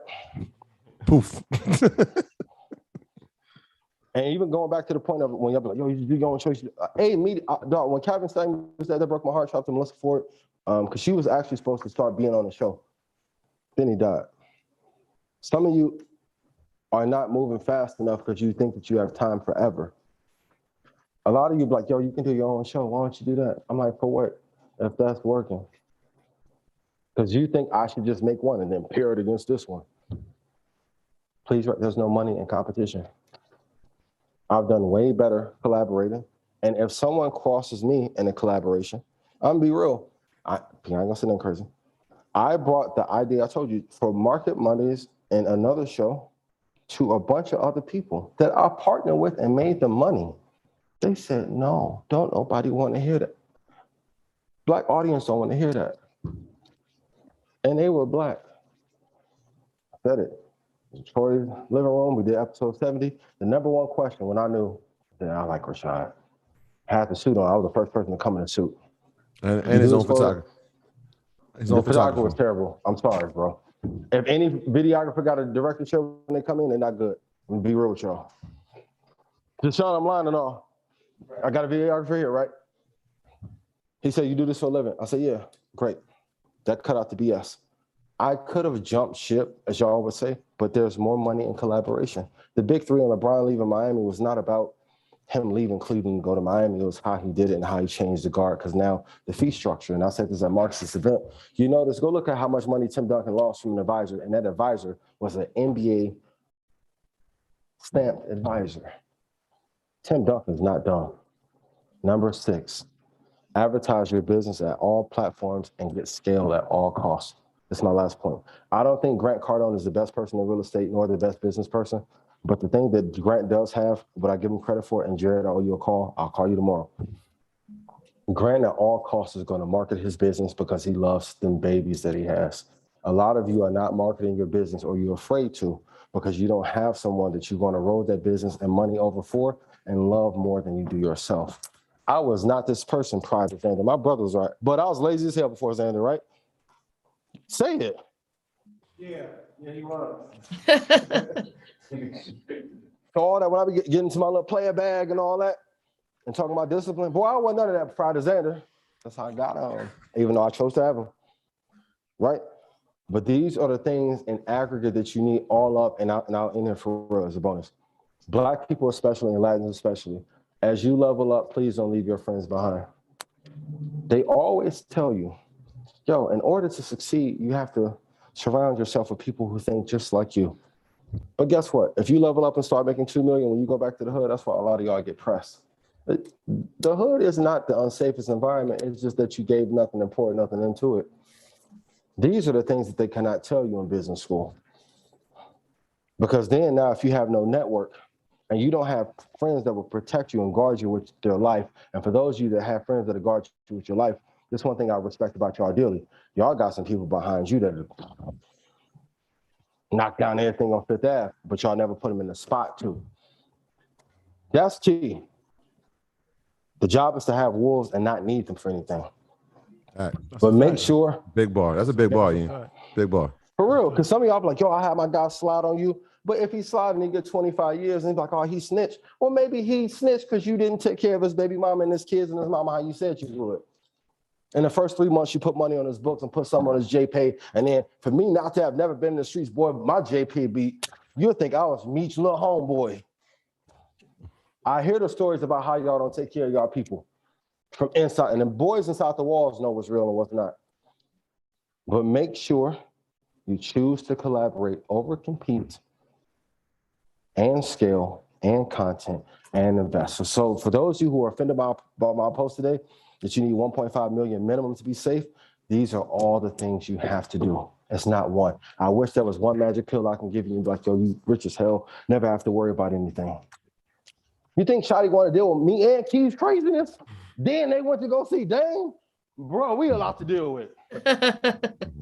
I be asking them, like, y'all, whenever I do wealth theory, first question, how y'all deal with working with me? Because I want to be better. Keys the same way. Because truth is not supposed to be given to our community. That is a liability. My name is Ian Dunlap. This is the Talk. I love y'all. And if I made you money, please put yes in chat. Investing is not hard. Try to make it that way. Yes. Yep. There you have it, ladies and gentlemen. But I also feel like just harping on that, it is a business lesson for all business owners. High level of integrity is extremely important. I was talking to 19 Keys yesterday, and I told him, I actually genuinely like him as a person, and we connect on a whole different level. And I feel like at this point, I told him we only do business with people that we actually like. Like Ash Cash is super solid dude. MG the Mortgage amazing guy. person. Like, these are people that we genuinely like as people. And one of my favorite lines ever was from Free when he said, freelance, play for any team, don't stand for nothing. So you fall for anything. Turn on your boy as soon as you get any chance. And that's true. It's like so many people they switch sides so quickly. And that says a lot about a person's character, but it's also bad business. It's bad business as well, because if you're the type of person that at any opportunity you'll just switch teams, then you can't be trusted. And that's a major component in business, is you have to be able to trust somebody. Yeah.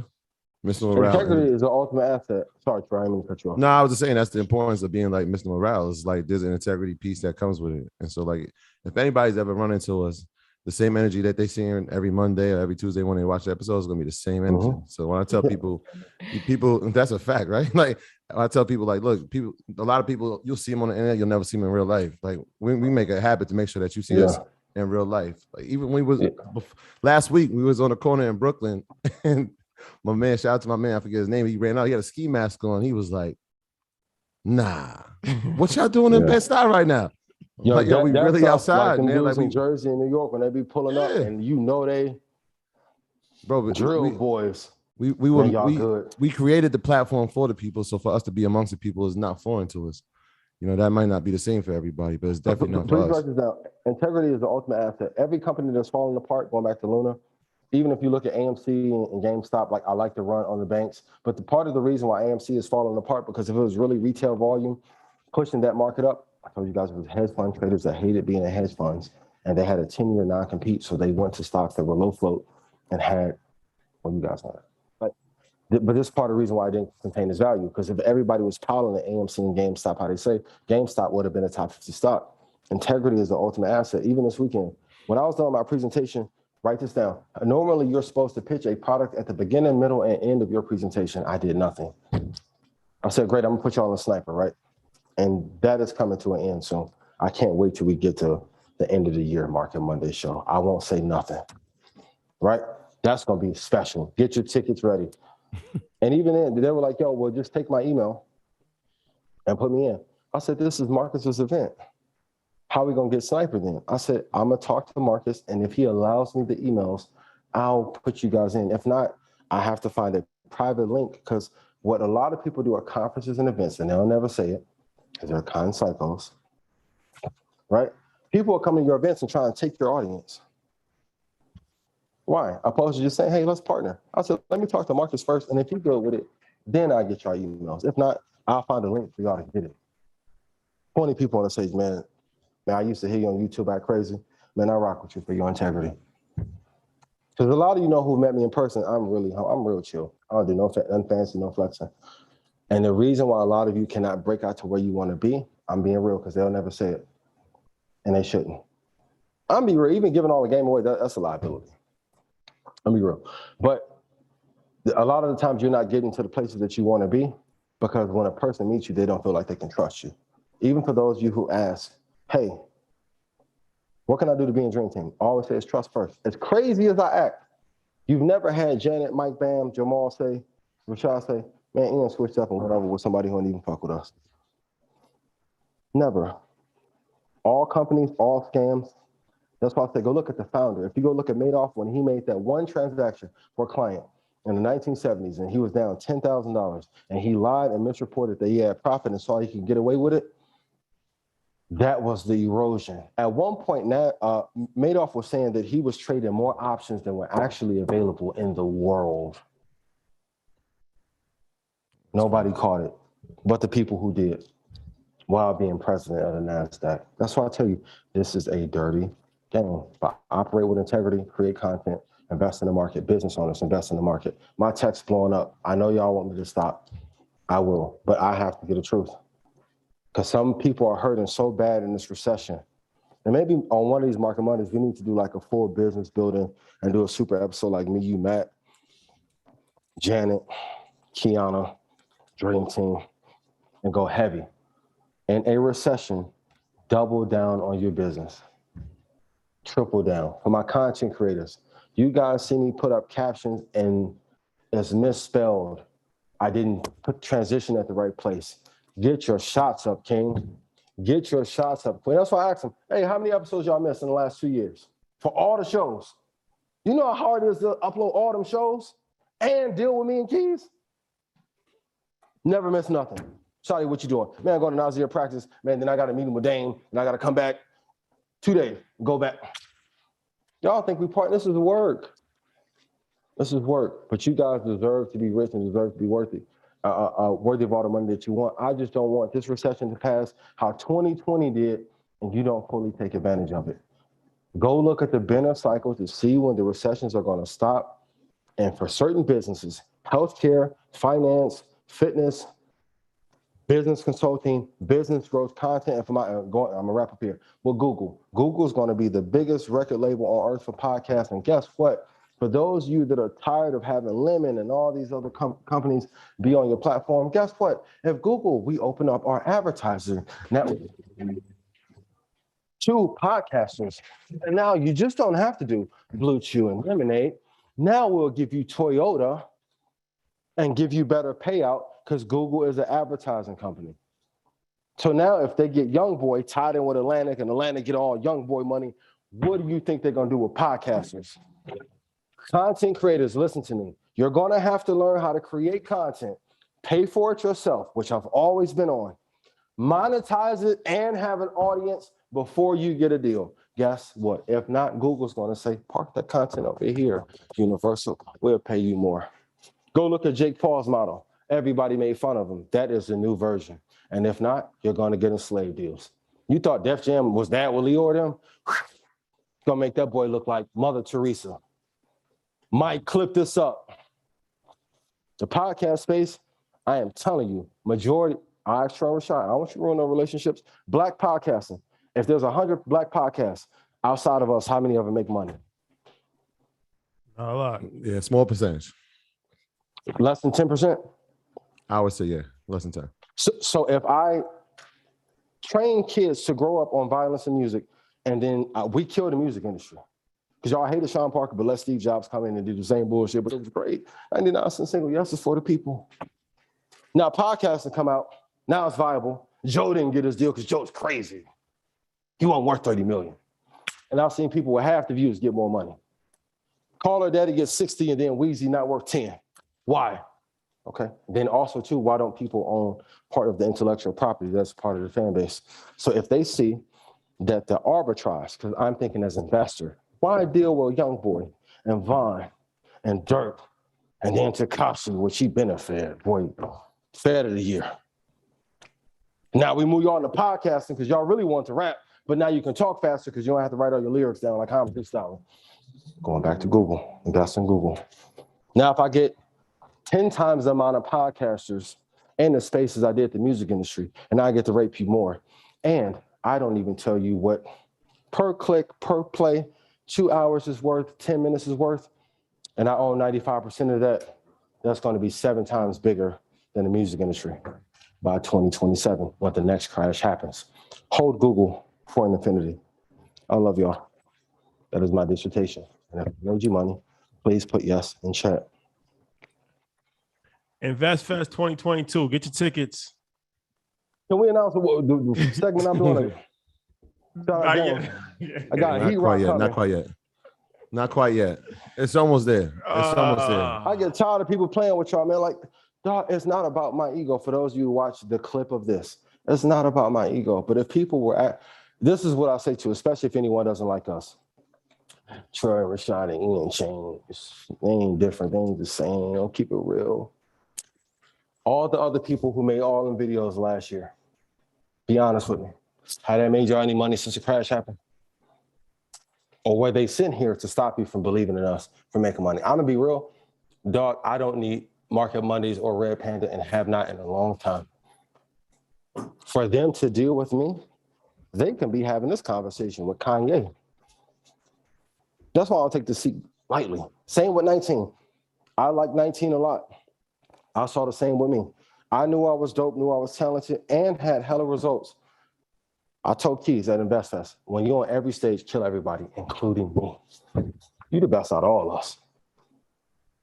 Keys turned into what Polite should have been, what Umar should have been. Umar, back to integrity. Umar right now, and I love Umar, I hate to be fumbled. Umar could be worth $160 million cash had he actually built them damn schools.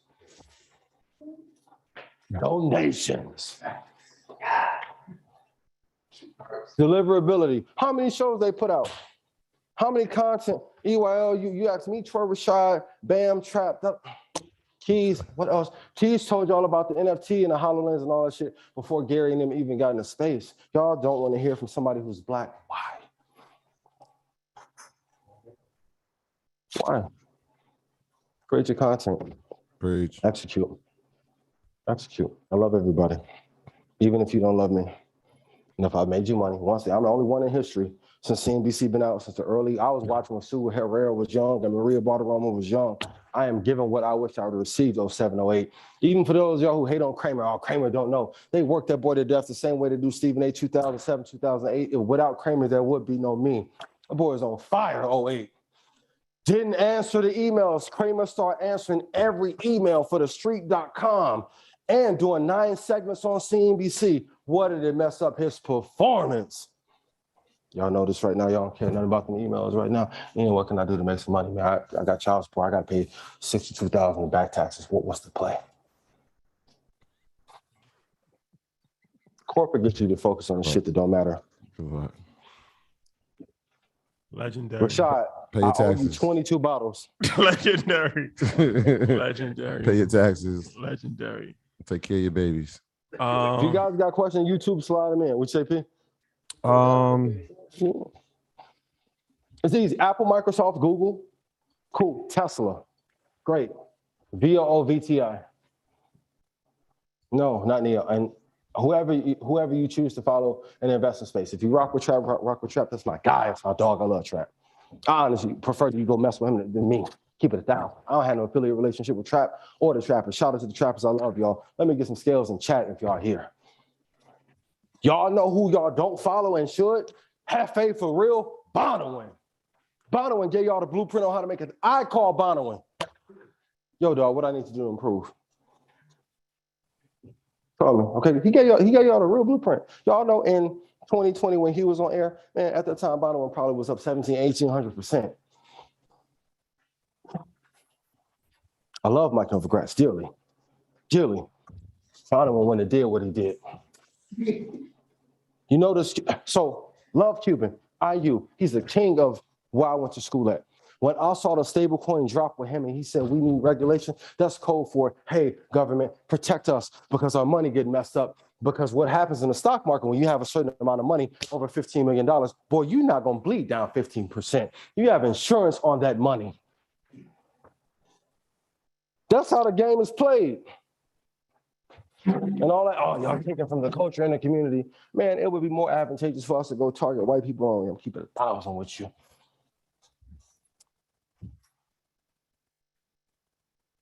But we love y'all. And this is important. Back to the point I made at the top of the show. There's more business and more profitability in targeting who you are and not leaving that ecosystem, whether y'all like my little ranch or not. Well, you know, I love being black. Then go on corporate to get whitewashed on. Write these lessons down and execute. I know some of y'all like, man, I like shooting tie eating better. The clothes make you pick whether the pick's fire. Man, y'all treat me like I perform like Kathy. Not Kathy. Y'all would have been at my doorstep had I draw y'all down 75%. I couldn't walk through East Orange, Chicago, at nowhere. Hey, cuz, what up with that? It's down 75%. Everybody on Queen Street who a blood would have been chasing me all through LA. I was down that. Man, but Kathy the one. Okay. Good assets you don't have to promote. You think when Walmart brought up and bought all the private, write this down. Stock Club, I know you're gonna be mad. When Walmart bought up all the private water resources and private water aquifers, you think they did that to sell you Nestle bottles at $1 a piece? No, the whole thing is now we're gonna have food deserts for real. I kept telling you, water gonna be a key resource. So you think water, the value of water is gonna drop like Shopify or Neo did? No. I told you guys how to get, go watch some original episodes. If you want to make $10 million a year, if you go watch some episodes, even in business, it'll tell you what about your product. And I'm saying all this to say, as Rashad would say, quote to him, this market in 2022 is not easy like 2020. I get mad at the copying of our content and theirs. I hate when y'all even take the clip from Shaq and act like they ain't do the interview. Man, you know Marilyn Monroe owned by Shaq. Yeah, because I know them. Super Finances page on Instagram sent it to me. I'm like, no, that's from content. Back to partnership. But master your craft. And if the people are trying to copy, going back to copy, I don't like any copycat companies. But if you are doing something to copy, your edge is at some point going to leave. Some of you are either right now in 2022 having the greatest time of your life as an entrepreneur, and as intelligent as Janet is, look how many notes I keep telling you, Janet gonna blow your mind in 2 years. I love people like her. Don't say nothing, just smile, act like they don't know. Why don't y'all ask her questions? Why? Because she a woman? Then you fuck around and see her on Forbes, might cut that out. I apologize because I know it messes with the monetization when you curse too much. I'll pay the differential. But if she's studying for all that, and then you're going to see her on Forbes in 3 years, damn, I remember when Janet was just a host of, Janet get a chance to learn quietly. 19 Keys has entered the chat. Keys, get on Zoom. Get on Zoom. Yo, Keys, I'm sending you the link right now, Why not? Let's just go for it. Give him a Zoom link. Matter of fact, I'm going to send you the names right now. High level. Let's talk about my this. My advisor said no. Put y'all questions about social media. Ask questions to Janet. Ask questions to Troy. And I know, and okay, you guys don't think me knowing that me acting like this off-put some people? Yes, but what if I'm doing that to get the attention of those, and then it's my exit plan to walk away? Because if y'all keep saying, damn, you crazy, I'm gonna play the crazy card to walk. Have your exit plans. For those of you that are building content, is your plan to put content on YouTube forever? You think they're gonna let Ryan Tour review happen again? Ha! I'm gonna grab you first. You think they're gonna let Jake Paul happen again? Boy, welcome to death row. Google A. You think Suge bad? Wait till Sergey stay out of legal troubles with the same kind of capital and way more connections. Okay. Be careful. But put y'all questions in chat. I'm happy to answer. And for those of you who are going crazy in Telegram, man, I told you Ian, that he wasn't Zen. You think that won't let you performance art? Tech, let's make something happen. Let's make something happen, Tech. Real quick, we got to shout out Ernest, shout out all the Red Panda family. As you know, we teamed up with Ally to help empower the next generation of creators, entrepreneurs, and leaders with financial education, right? So we're giving away 20 full-year scholarships to Earn Your Leisure University, where you can learn real-world skills and help you pursue your financial goals.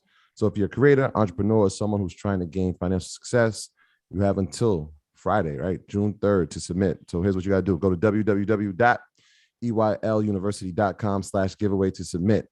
So Shadi and I, like we've been doing over the past couple of weeks, we're going to pick out 5 winners during each Market Mondays. And because everything we do, we're all better with the Ally, I need y'all to go over there and submit your emails to become an official earner. So shout out to our friends at Ally for making this happen. All right. And that being said, we're going to announce our new 5 people who will be joining the team. So in no particular order, Curtis Harrison, You are now officially a earner. Dewana Hayes, welcome to the team. Emmett Burke, congratulations. Khalif Dow and Shakia McCullum. I'm gonna run them down again. Curtis Harrison, Dewana Hayes, Emmett Burke, Khalif Dow, and Shakia McCullum. Welcome to the team. Congratulations. Your name has been selected. Can we get some graduation caps in the chat for them? Shout out to them and shout out to Allah for making that happen. All right, ladies and gentlemen, this is an epic moment. This is an epic moment. I had the privilege and the honor of introducing this young man on Saturday before he lit up that stage. We are joined by none other. Well, momentarily, we're going to be joined by none other than my brother himself, 19 Keys. You guys should go Google ISO 222. ISO 222. You understand me? There you go. What's happening, family? Family, let me send this out to the community all up. Oh, okay. Interruption of the day. Bet. The disruptors. The snipers too, yeah. The disruptors. Let's get to 8,000 and we're going to do Cash App crazy. Very dangerous. UIL is the Army, you at the Navy. Very dangerous combination. ISO 20. Oh, can I ask you a question, Keys? Since yes, sir. I'm sure you're familiar with GordonGonner.com. What are some other resources people can use to see if a crypto or NFT project, since I'm not an expert in the area, if they would know if it's a rug pull? If they want to see rug pull NFT projects, how would they know? How would they know if something is possibly going to be a rug pull? Red flags. Red flags. Number one, of course, it always starts off with the founders of the projects themselves. One of the most popular things, of course, was anonymity in the space, where people not showing who was actually the founders, right? Like even Bored Ape Yacht Club started off with anonymous founders. Nobody knew who they actually were. And that was just in case that they actually did rug pull and it wasn't connected to their brand or business, right, later on, so that they can leave with all the money. And then oftentimes what they would do is they would take some of that liquidity and then they would, or that capital rather, and then they would start a legitimate project sometimes, right? So what happened, I forget which founder it was, but he had recently, I think it might have been the Exuki guy or somebody recently said that, he did some rug pulls in the past. And his community was not liking it. He thought he was gonna come up there and confess and everybody was gonna be cool with that. They was like, what? You did rug pulls in the past. And of course that ended up making the current project that he was in drop. I think that's the number one thing, is really investigate the founders of these projects. If they don't have a track record of doing business long-term or good business, there is absolutely no reason to invest in them, right? Two, you got to know the difference between getting into a project that is art and a project that is value. There's a saying in the community that, artists do not have to have utility, right? Because if they're artists, then that means that you should properly evaluate what is the value of this art itself. I'm just buying a piece of art. That is it. Any ideas around this art going up in value over time is completely just speculative hype that is created in the culture of this community. When you can't give me 5 reasons why this is going to go up, what is the intrinsic value of it whatsoever, then that means that there's no reason. You can't just have, well, I feel like it's going to go up, and that's your investing thesis, right? Also, communities with too big of roadmaps. When you see a roadmap that says that, in the future, we're going to have a DAO and we're going to put in the first president and they're going to shoot our NFT to Mars, that is a red flag to me. I think that any company or any project that starts over-promising is always going to have you losing. The project that's sending their NFTs into space and Mars, you have to understand that's just money, right? When they're utilizing things like that, it's because they often have a lack of value, right? You have to ask yourself, what is the actual value of the project? And when you do it based on value, then you can't lose. There's an old saying that you can't con an honest man. You understand me? But if you're looking, right, to win off nothing, then you're automatically going there with a con mentality. So therefore, you're acting as a consumer who wants something from nothing.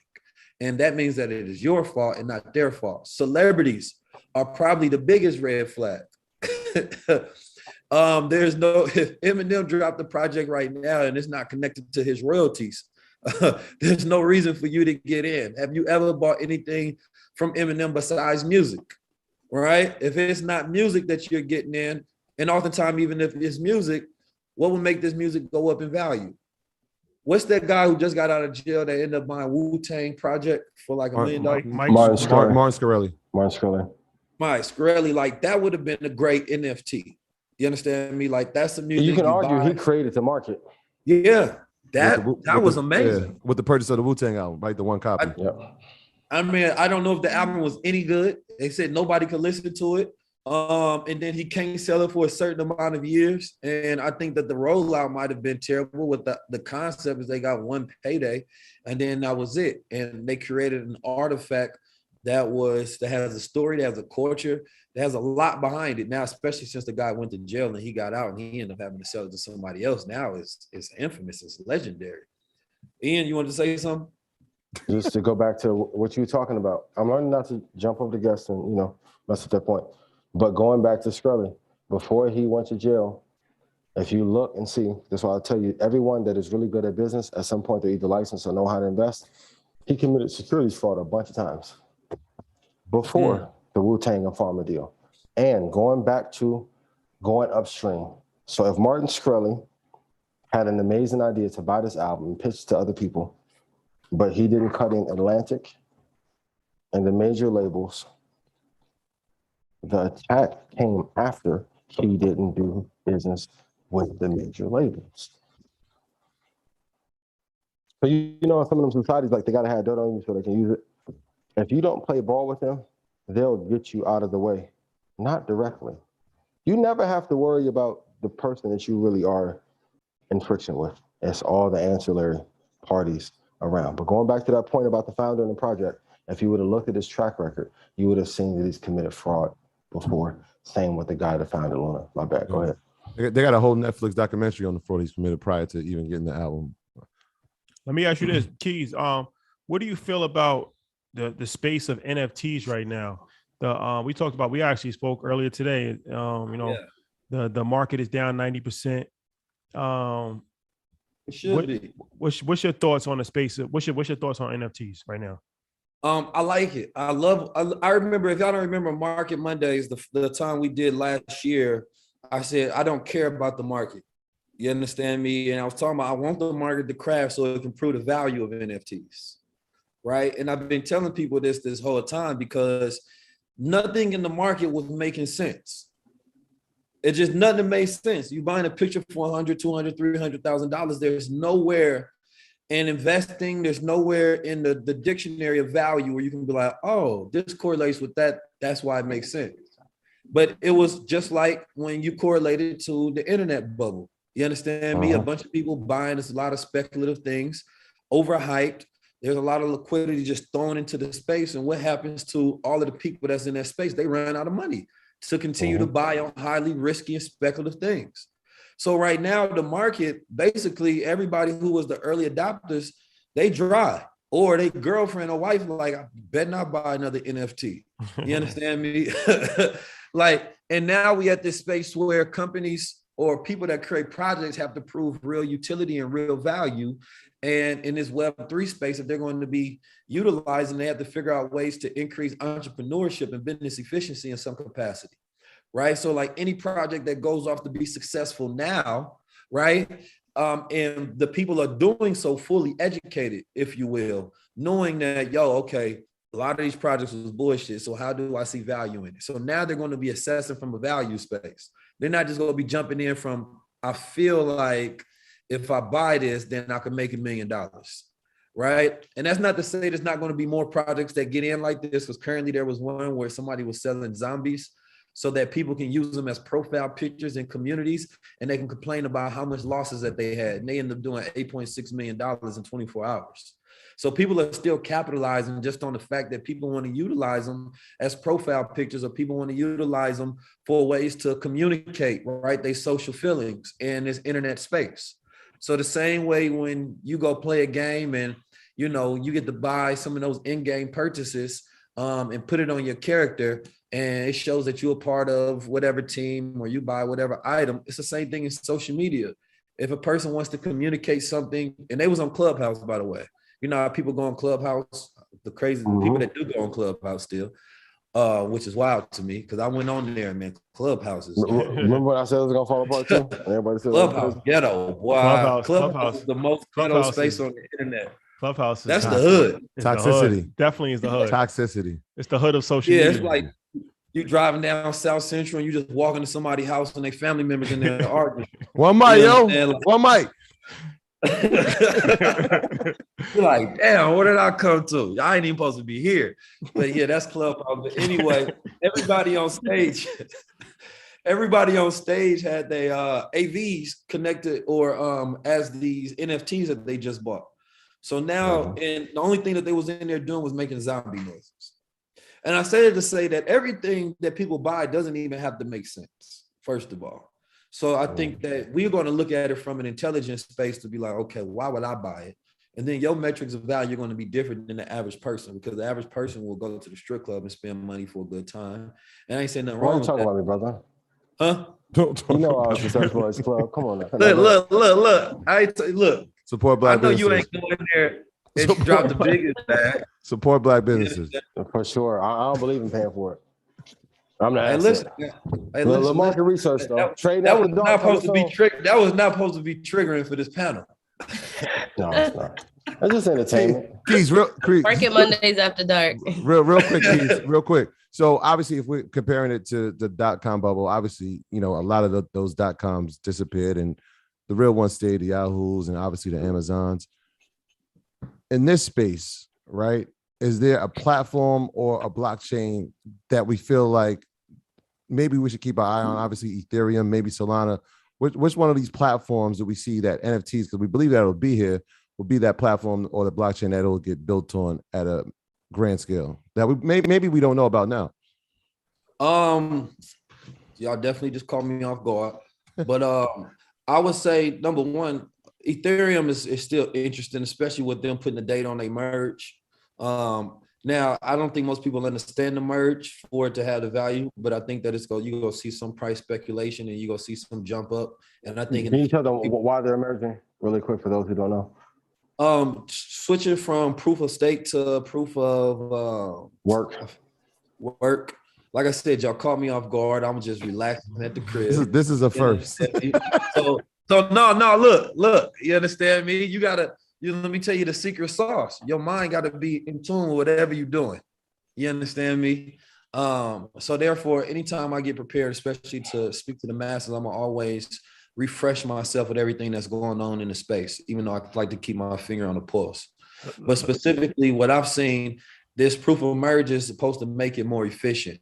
But at the same time, it's supposed to decrease it going from miners competing for different blocks, which is the ability for them to be able to decide who gets that block and who mints it and things of that nature. That's a whole behind the scene process from it being a more efficient process. But the thing about it, most people think that it's going to automatically change gas prices to 0 cents, and that's not going to be the case. Right. Ethereum is going to need more time before it gets up to that point. To Ian's point, I do think Ripple is something to continue to look out for, because if Ripple does have headway within this lawsuit, and especially with it being at 41 cents right now, that means that it could be the greatest investment of the century. Because it's a big if, right? But if we look at this in 6 months, 12 months, let's say, and we document it from now and saying that, it was at 41 cents, and all of a sudden, the United States of America, the SEC drops their lawsuit, or they have to pay, because what's most likely going to happen is they have to pay some money in a fine. And I've literally talked to some of those people, and they said, that's what they're looking to do more so is just pay some money and get out of it. That means that their price will go crazy, because it's already somehow maintained to stay in the top 10 while fighting the United States government, right? And I think just as a payment gateway and transforming the world, I think that Ripple has, the greatest ability. They're already working with all of the banks. Crypto 901 on Instagram is going to be extremely enthusiastic about that. He's a shout out to my dog. XR people. Let me ask you this. XRP court is amazing. Yes, very strong.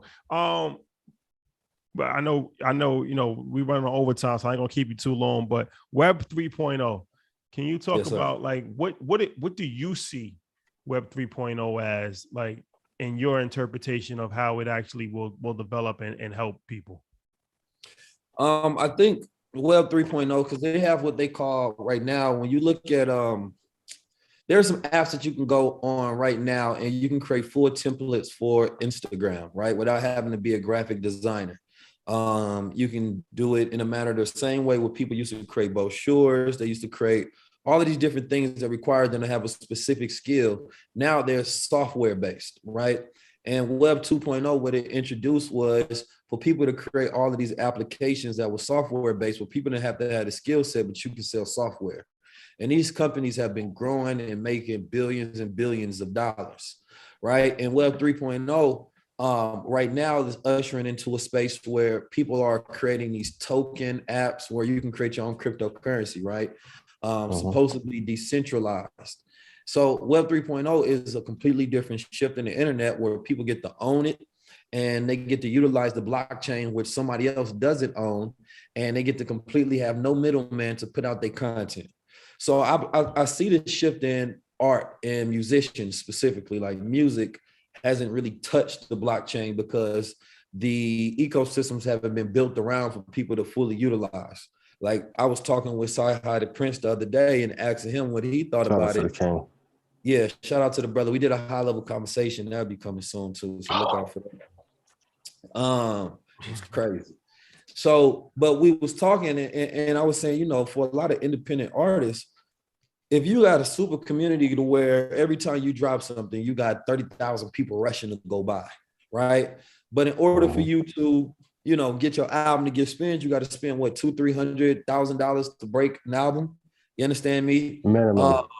And what you're trying to do is keep it where mainstream people can listen to it. People that's not fans can buy into it, which means that you have to go through radio. You have to go through all of those processes that's built out, right? Because they built out all of these systems so that they can funnel money through them, because often these are family businesses, right? Meaning that this executive over here pays this family over there, pays that family over there. And at the end of the day, they go to dinner together.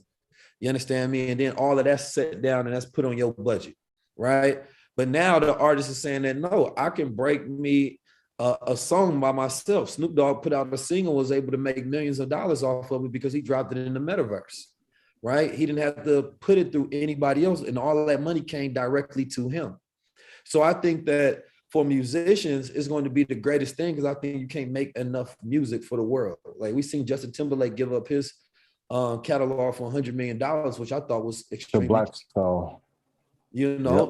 I think that if he utilized technology and he said that, look, I want to give you all royalties for my music, I want to start selling it directly to the public, I think that he could have found companies giving bids to his music the same way. If companies are buying Bored Ape Yacht Club pictures of monkeys for $300,000, what would they have done if that NFT was backed by Justin Timberlake catalog? Right? So now Coca-Cola can say that we own this song and we own that song and we own this.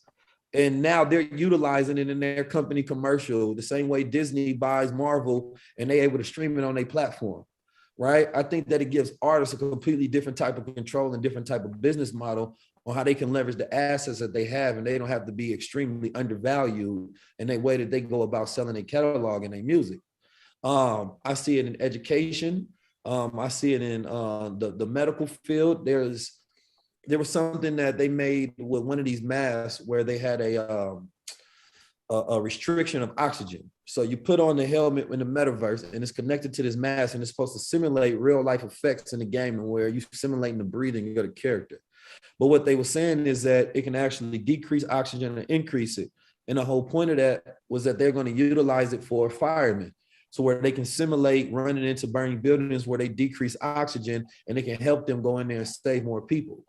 And I think the first scale out of real world use is being able to have simulators and situations to where you can increase human efficiency, whether it's in schools, teaching in the metaverse where children are more indoors into their senses and they're able to increase their learning capacity because they're able to remember more of the information, or whether it's in the medical field where these surgeons are able to go through more of the same way a plane, a pilot that flies a plane have to lock in 5,000 hours or how many hours before they fly a plane. I think those same simulators will be built out for different jobs that are extremely dangerous as well. They can't afford people to make mistakes. So I think that in that one world capacity, besides you get into like the capitalists and entrepreneurism, I think that that's where you're going to see a shift in the world. It's just going to require a whole lot of energy. So the fields that jump into it will be the ones that are heavily funded first. But on the back end of the question real quick. Yes, sir. No, Keith, go ahead. No, just the last point. Social media, let's say content creators.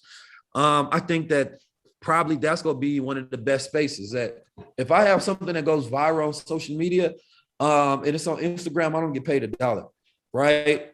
I mean, every big brand can pick it up. Every person can even make money off of it because now people are making money off reels. But if they use my voice right now today off my intellectual property to make it real, I don't get paid nothing.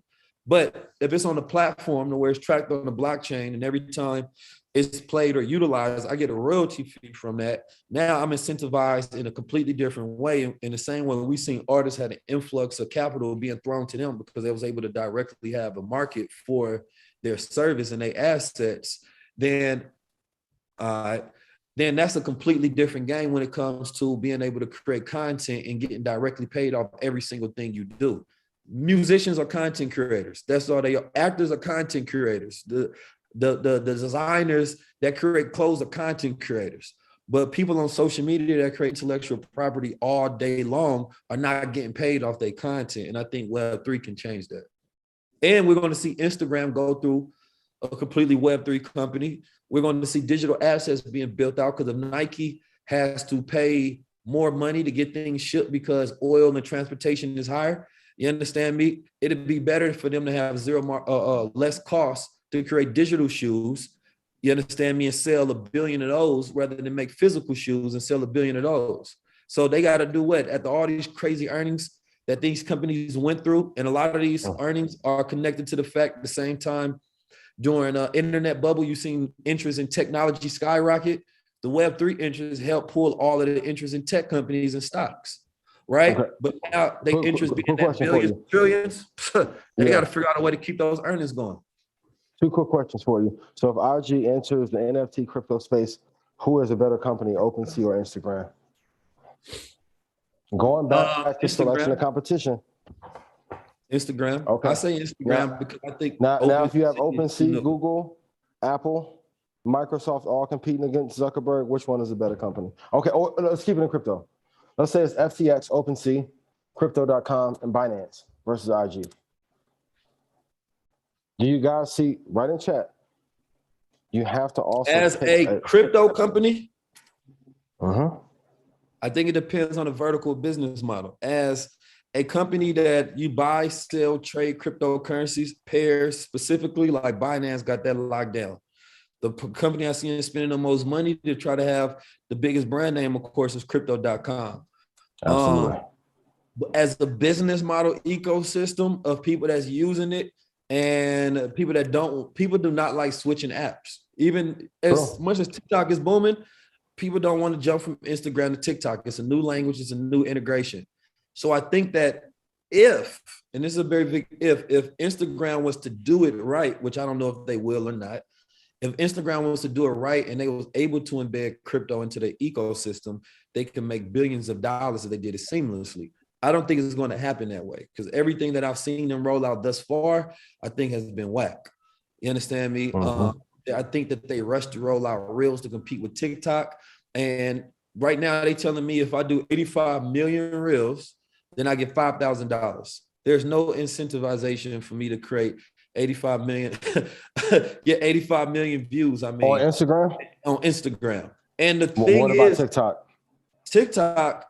TikTok is the best place to create content because that's where you go get all your organic flow. And but to that point though, I need somebody that's in the comments to hit me up that want to make my TikTok content for me. Chop it up, send it to me. Put it on TikTok. We ready to roll. Yeah. Hey, Trevor Shot, if you get to it first. But listen though, I think that every company is going to transition within. We got you. One of the benefits of being on EYL Network. You should have just let me know. We got you. Hey, you know what I'm saying? Hey, that's why I said it on EYL Network. TikTok was downloaded 745 million times in 2021. Instagram 545 million. Let me guys ask you a question in the chat, and this is my final point for the night because y'all let me rant and go crazy and drop 89 bars per segment, right? If I was an investor in FTX and crypto.com, would I benefit from that transaction financially? Guys, put it in the chat. Let me ask you a question. I'm gonna let you. Let me do my follow up, and then in case, and then you can cross examine. I got one for you. Yeah. Then would it not behoove me to put a marketing team of influencers behind it to say that the crypto is amazing and going to the moon? And if not, anybody who says that it's not is an enemy of mine. So if you go look at the top, let's just go look at maybe, this is what I'll tell you guys, don't listen to me. Look at the top 10, right? Or top 5. So let's just take a company like FTX. Who invested in FTX? Paradigm, Ontario Teachers Pension Plan Board. Why? Because now if you have exposure to that, there are certain incentives and inducements you'll get to make sure that they're straight and ahead of the United States Teacher Pension Plan. SoftBank Vision Fund, Lightspeed, SteadView, and Tiger Global. If you guys are not familiar with Stock Club, I'll put it in chat. Go look at Tiger Global and their investment strategy. Now, who stands to benefit the most from crypto being popular in NFTs? So we have the founder of Binance, net worth $65 billion, Sam Fried, founder of FTX, Brian Armstrong, Coinbase, FTX Ripple, Gary Wang at FTX, Chris at Ripple, Cameron Winklevoss on Bitcoin, net worth of $4 billion. Then Upbit Digital Currency Group, Jed McCaleb at Ripple and Stellar, and then Joseph at Alchemy and Dave and Friends at OpenSea, net worth of $2.2 billion. For those of you who know marketing, all these points about why crypto are valuable, that shit sounds like it came right off a pitch deck to Tiger or Sequoia. Not saying that it does not have value. This is my point. Without the people, none of it means anything. Here's how you know we're crypto. When people target the most vulnerable, musicians, content creators, it tells you that the value at scale for most, not all, for most companies or projects are skewed. Once again, go to the top 5. Blackstone bought Timberlake's catalog. My argument has always been if crypto or even Google this real quick, stop pointing keys, I'll let you get to your point. Who got the most blockchain patents in the world right now? Maybe the top 5 companies, since blockchain can't be owned. And I know some of y'all gonna say, just because they own patents on blockchain don't mean that they can take the actual blockchain technology, because that's not the way it works. Satoshi Nakamoto made sure. Okay. And also my final point, when financial products like this come to fruition, and now in Web3, write this down. Web3 is the mechanism to crash and kill the job market because the dollar has failed indefinitely and there's no way to bring the value back up. When countries historically have allowed the people to uprise and finally make money at scale and easy, it's because those elites are looking to go to other countries, start other systems and other governments. What they're telling you with all these crypto projects, y'all still flipping baseball cards and all. I told y'all Saturday, as soon as black people got into the market, they crashed every market at once, which historically does not happen, maybe a dip. How crypto, NFT, baseball card market fall, the value of OnlyFans girls, stocks, crypto, real estate, water, everything. High value, man, everything fell. Podcasting fell. High value, man. Everything at one time because we got in. So who stands to make the most? It's the people that found it. Even with this, man, I love Michael. I want to be on record. I love Michael. I love Kathy. A lot of y'all who are black, even if somebody else mentioned it, heard about Kathy from me first. If not, please find anybody black outside of Bonner when they was talking about her prior to me. I thought y'all wanted non-institutional relationships with crypto. And then y'all backed the hell out of Kathy, who was an institution, and Michael Saylor. Y'all don't care about MicroStrategy before. But then if I get an army behind it, because I come from a marketing lens first, so when I choose to create tension sometimes to tell the truth, it's because I want to help you.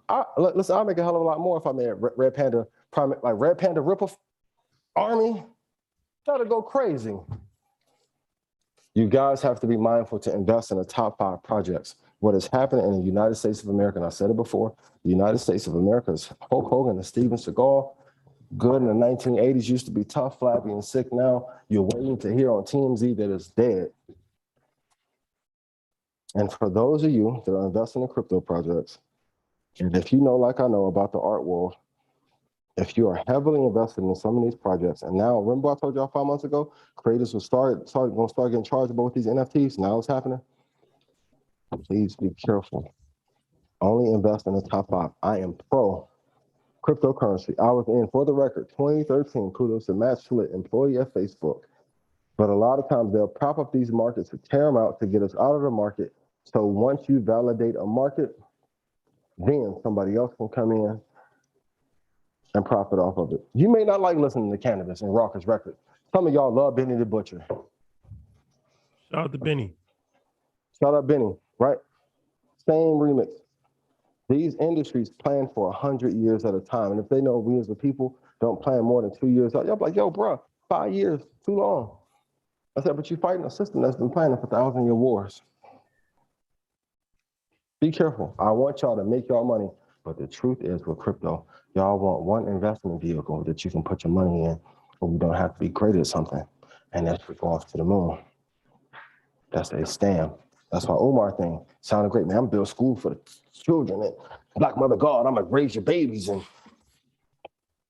boy ain't built the school. Boy, that boy could have built a whole new motherfucking colony. And even to the moon. Since the last NASA project, we haven't even left it. Man, I'm done talking. Keys, I appreciate you. Keep talking your ish. And as I told you before, you're the greatest out of all of us, excluding nobody. Now, first of all, I still want you to stop holding back. And I'm gonna say this. Stop holding back. The thought leader of a generation, man. High level conversation. I want to say something, man, because you gave a very eloquent breakdown of what you believe in this particular space. Not my belief. What I you have see, no belief what you observe, your observations. Yeah. Your observations. This is a super Where episode. I come from, each time when I look at things, I always say I don't care about the market. I think the market go do what the market do because it is it's centralized power in the market, right? When they can condense power, they can control anything, right? No matter what type of system, when it's done by the numbers and they have the money, which they do, they have an unlimited amount of money to take control over everything. What I always look at routes for freedom, right? I say that, even the ideas of decentralization or truly care about those who are peers in this thing. And that's a form to get them to care about investing I wish it was decentralized. Crypto and blockchain. Yep. The question that I always ask, because what I always believe, and this is going to be forever, not what I believe, is what I know, is that we are more powerful when we put our minds towards what we want to do with everything that we get into. Right? Define what that means. When we look at, let's say, Bored Ape Yacht Club, if they built it off racist Nazism, it was the smartest thing that they could do. Why? Because number one, they understood that even America was built off the same propaganda and science that the Nazi was using back in the day, bringing their scientists over here. They were the creators, the Soviet army and all them. They were the creators of propaganda and marketing and design and that whole entire space and how to get into the human psyche and get them to buy things. That was very intelligent if that's what they utilized 100%, right? The question that became during the whole entire thing, whether it's cryptocurrency, whether it's blockchain, whether it's NFTs, whether it's DAOs, how are we going to use it? Because what I often see is how those who are in position of power do very intelligent things to stay in position of power. What I normally don't see is how those who are not in positions of power are going to utilize new resources to do power grabs and to be more efficient in the ways that they're currently operating. Because when I look at the whole entire system, I think that we can take the same observations similar in what we see in crypto and NFTs, and we can apply it across all markets. Right? That they're essential figures of power and families and people that are in control and they utilize all of their capital to maintain power and control. The question is, what are those people that have $1 trillion spending power, who have the greatest ability to market, to content create, to curate culture? I agree. What are they doing about their position? So it's like, when I look at a DAO, my whole point was, yes, there's security issues with creating a DAO, but it can be one of the greatest vehicles in which the people can utilize to get their point across and do whatever they want to. Cryptocurrency was completely about looking at places that are unbanked, right? And figuring out how can those places get money utilizing a cell phone where they don't have to deal with the dictatorial powers of their government trying to limit their economic abilities, right? Was that a talking point for banks to get the unbanked into an ecosystem that they own, though? Yeah, exactly. But now how do the people utilize it, right? So it's like, either we get to a place where we believe that there's no possible way to liberate ourselves out of the current condition, or we have to believe that we have to continue to work within the system and be patient, diligent people for the next 1,000 years, and then maybe we'll catch up to everybody else. Based on what the numbers are, it's going to take that long. Yeah. Just based on the numbers alone, it will take that alone unless we have an efficient process that allows us to make quantum leaps. Can I be honest? The thing that I love when I saw AMC8, even though the marketing and truth of it, of the people taking it over was bullshit, I do like that a group of people took over a company. If we wanted to, we could have been took over Nike. And there's a few Black publicly traded stocks that if we really wanted to take over, we would. My underlying theory is either we're afraid that we won't be alive long enough. And if you come from the hood, I get it. But for those of you who grew up middle class, Black upper class, and you work in corporate, you shouldn't have the same fear. Why don't we pile into one company? And I always said, I told a few people, and you heard me say it on stage, yo, you've been had an idea for everybody to work together. Why ain't everybody done it? Because people want to be all in front of the video, dancing. We know this that. Ian Dunlap, Red Panda Rebellion. That was not Troy and Rashad turning the assets over liabilities tonight. Ask Puff Hype. Y'all need to do a documentary with Puff for how he survived. Puff may be the most industrious business person of all time. But I truly believe. But let's do this, Ian. Here's the answer. The reason why we haven't yet empowered to a company or Nike, because I said it all the time. People hate when I say it. Most Black people don't like being Black. So if you don't even like who you are, how the hell are you gonna fight for freedom? But there's a lot of Black people who love being Black. Here's how I know. One mic. Let's Ian, let's do one mic. Let's do one mic. Let's do one mic. Let's let 19 Keys say his piece. My apologies. Here's my thing. There's two concerts going on at all time. You ever been to a festival where there's two concerts, right? There's one concert that's popping, and then everybody end up going to that spot. Whoever stage is the most popping, they end up getting more people over there. And then there's another stage that's just sitting over there. It's just a lot less people, probably 75% less people. My whole thing is those are two examples of attention. This stage is white supremacy. That one is Black excellence. What we often do is give more attention, and everybody runs to the stage of white supremacy, and Black excellence is deprived, right? You know, I know and that better. The thing of it is to be contrary to the narrative, because you are one of the greatest observers. You see these things, right? You see what the problems are. What I'm trying to seed into the minds of our people is what the solutions are, and where those solutions may lie, and how we can utilize these resources. So there's nobody on the planet that can tell me that we can't utilize these technologies in the capacity to use them the same way our enemy is using it to make sure he maintains power. The blockchain is a technology through a sequence of mathematical algorithms and outputs. I agree. You understand me? Now, there's not one of them. If we say that, damn, I like the way this blockchain technology thing is. We either have the opportunity to build our own or invest in somebody else's. If we invest in somebody else's, then we're always under the thumb of their power. But If we say that, what if we build our own? Now, to believe in that we cannot would mean that they have successfully done worse than any company on the planet Earth, is that they're put in an idea of inferiority and fear within us that limits our ability to ever produce from our imagination. And that is not a place that I will ever build from and ever believe. The vision is the only place that we can go from.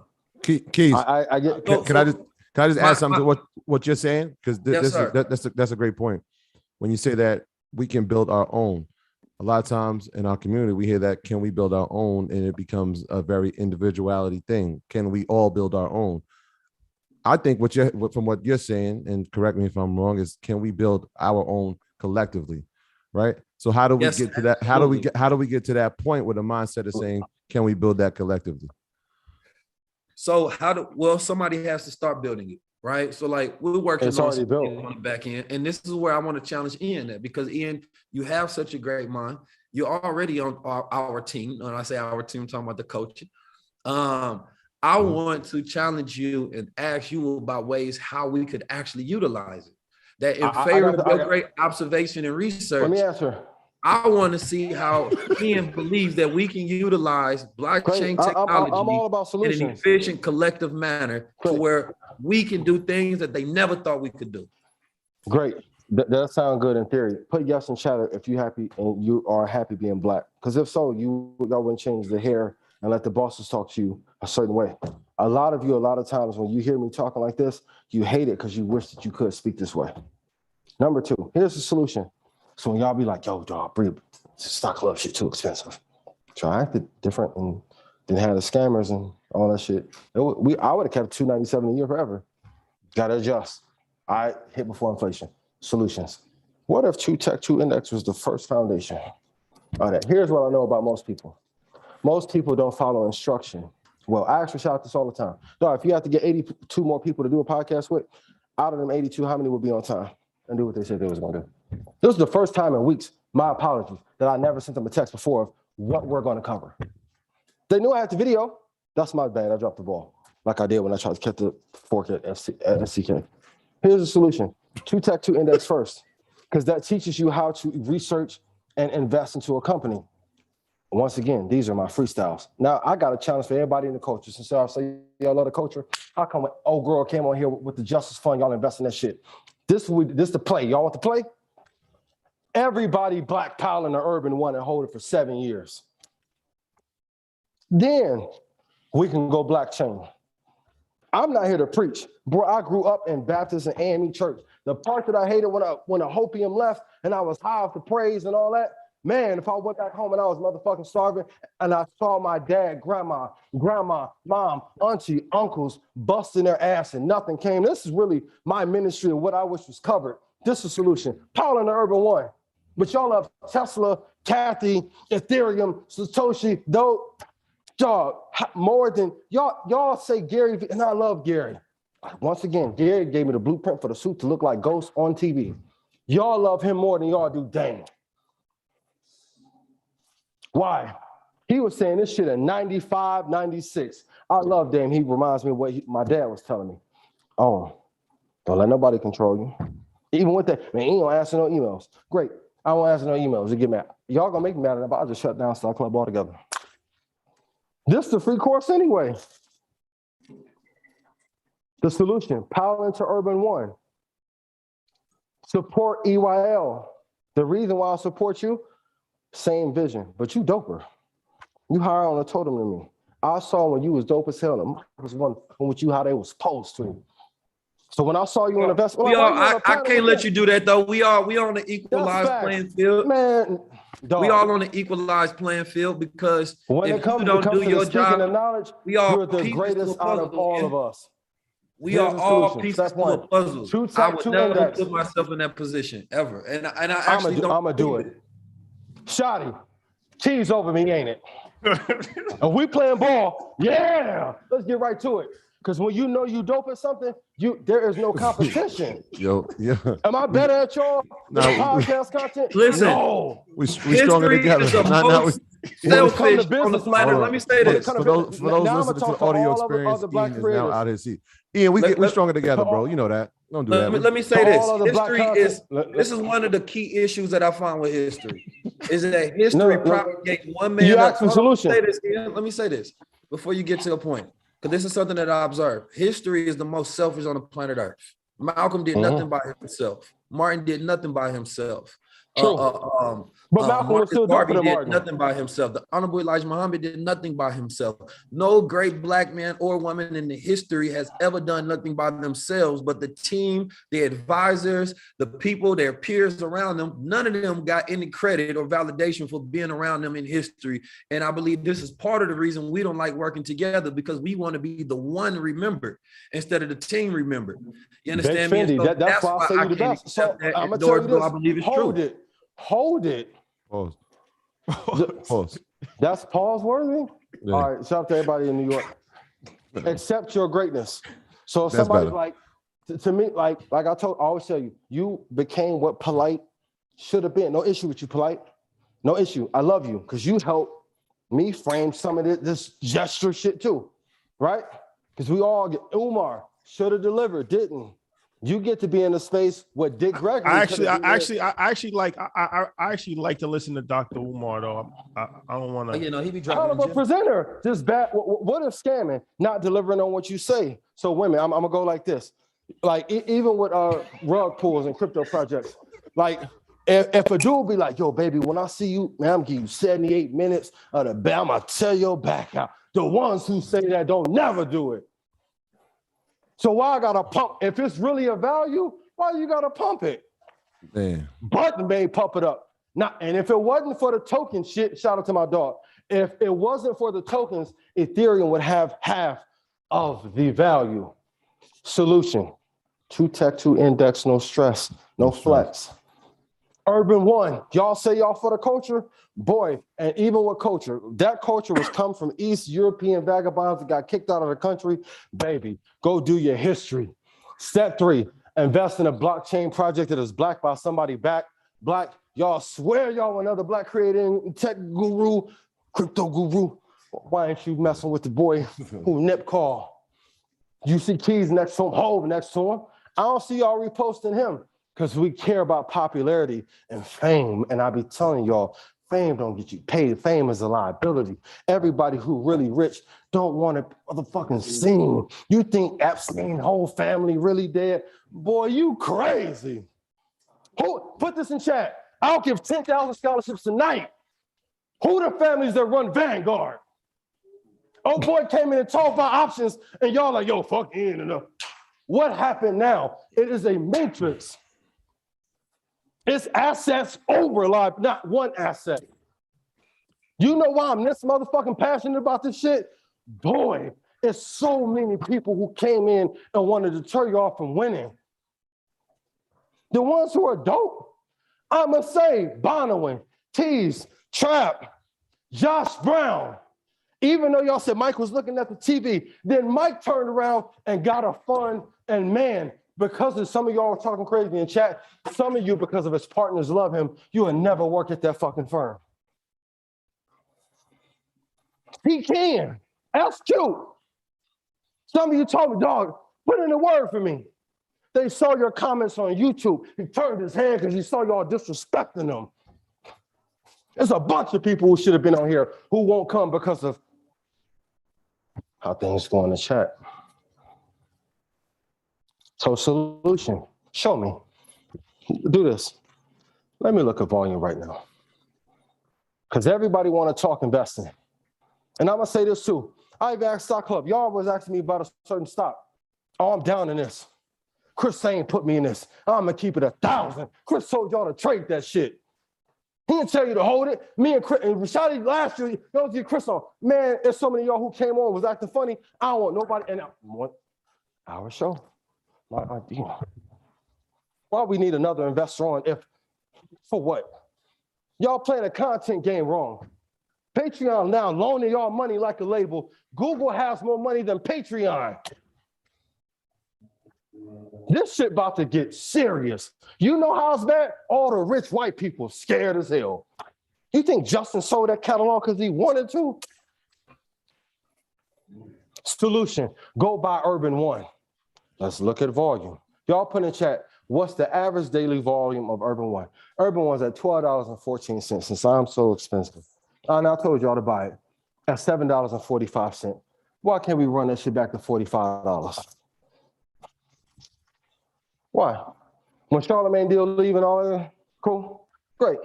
Every content creator, Wallow Gilly, I'm gonna challenge everybody, Button, 85. Tax on, hold your head. You the godfather. And if Tax was out, a lot of y'all wouldn't have no room. Mouse Jones, I love you. Y'all want to have a real conversation? Great. Every black podcaster, put that shit on Urban One now. Hey, Keys, this is Because y'all give a fuck so much about culture. And I will pay for any fine that we get from me cursing as much and any ad dollars we lose as a reflection on Ian Dunlap, Red Panda Nation, Red Panda LLC, and the Red Panda Rebellion, not Troy, Rashad, Janet, or 19 Keys. Here's the truth. A lot of y'all, man, I don't like Ian. Where everybody who made videos on us, where they at now? They ain't helped you. No social medias. Why the hell? You see Rashad looking fly, social killing. Put some shit on my nigga. You shot an Instagram reel on the red? The fuck? Huh? You had a dolly for a damn reel? Damn, I gotta step it up. Some of y'all be envious.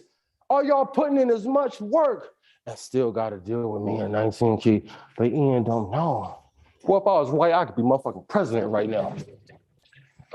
Market Mondays is the hedge fund. Been giving it to y'all. You know how I'm true. When Josh come on, he don't say none of the shit I'll say wrong. Novagrass told you. Man, I'm surprised. I'm surprised that the technical analysis is this good. These are technical levels. Oh, Ian don't know. Now, every motherfucker on CNBC and Bloomberg are now telling you, Bitcoin 20,000. We may go to 8. I hope y'all watch part 2. Keith. Part 2. Part 2. High level This conversation. is just entertainment. This is the perfect lead up to it. Part 1 is legendary. I'm Part 2 telling you, gonna be classic. I'm done. For those that are enjoying the visual on the audio side, 19 Keys has now stood up. Yes. They are wondering if also, Troy and Rashad said we're not going to stand up. We will be in Philadelphia this weekend. We're taking the show on the road. Philadelphia. We'll be there. And it's live. We got a chance to edit, and keep it real. Me, Shotty, and Troy ain't even have a chance to do 10 shows live together. Market Mondays live, no practice. Boy, when I get in my Loaded Lux bag, I'm tired of y'all playing. Give him this work. Give him that work. Listen, I will say this: within the next 60 days, watch what's implemented and executed.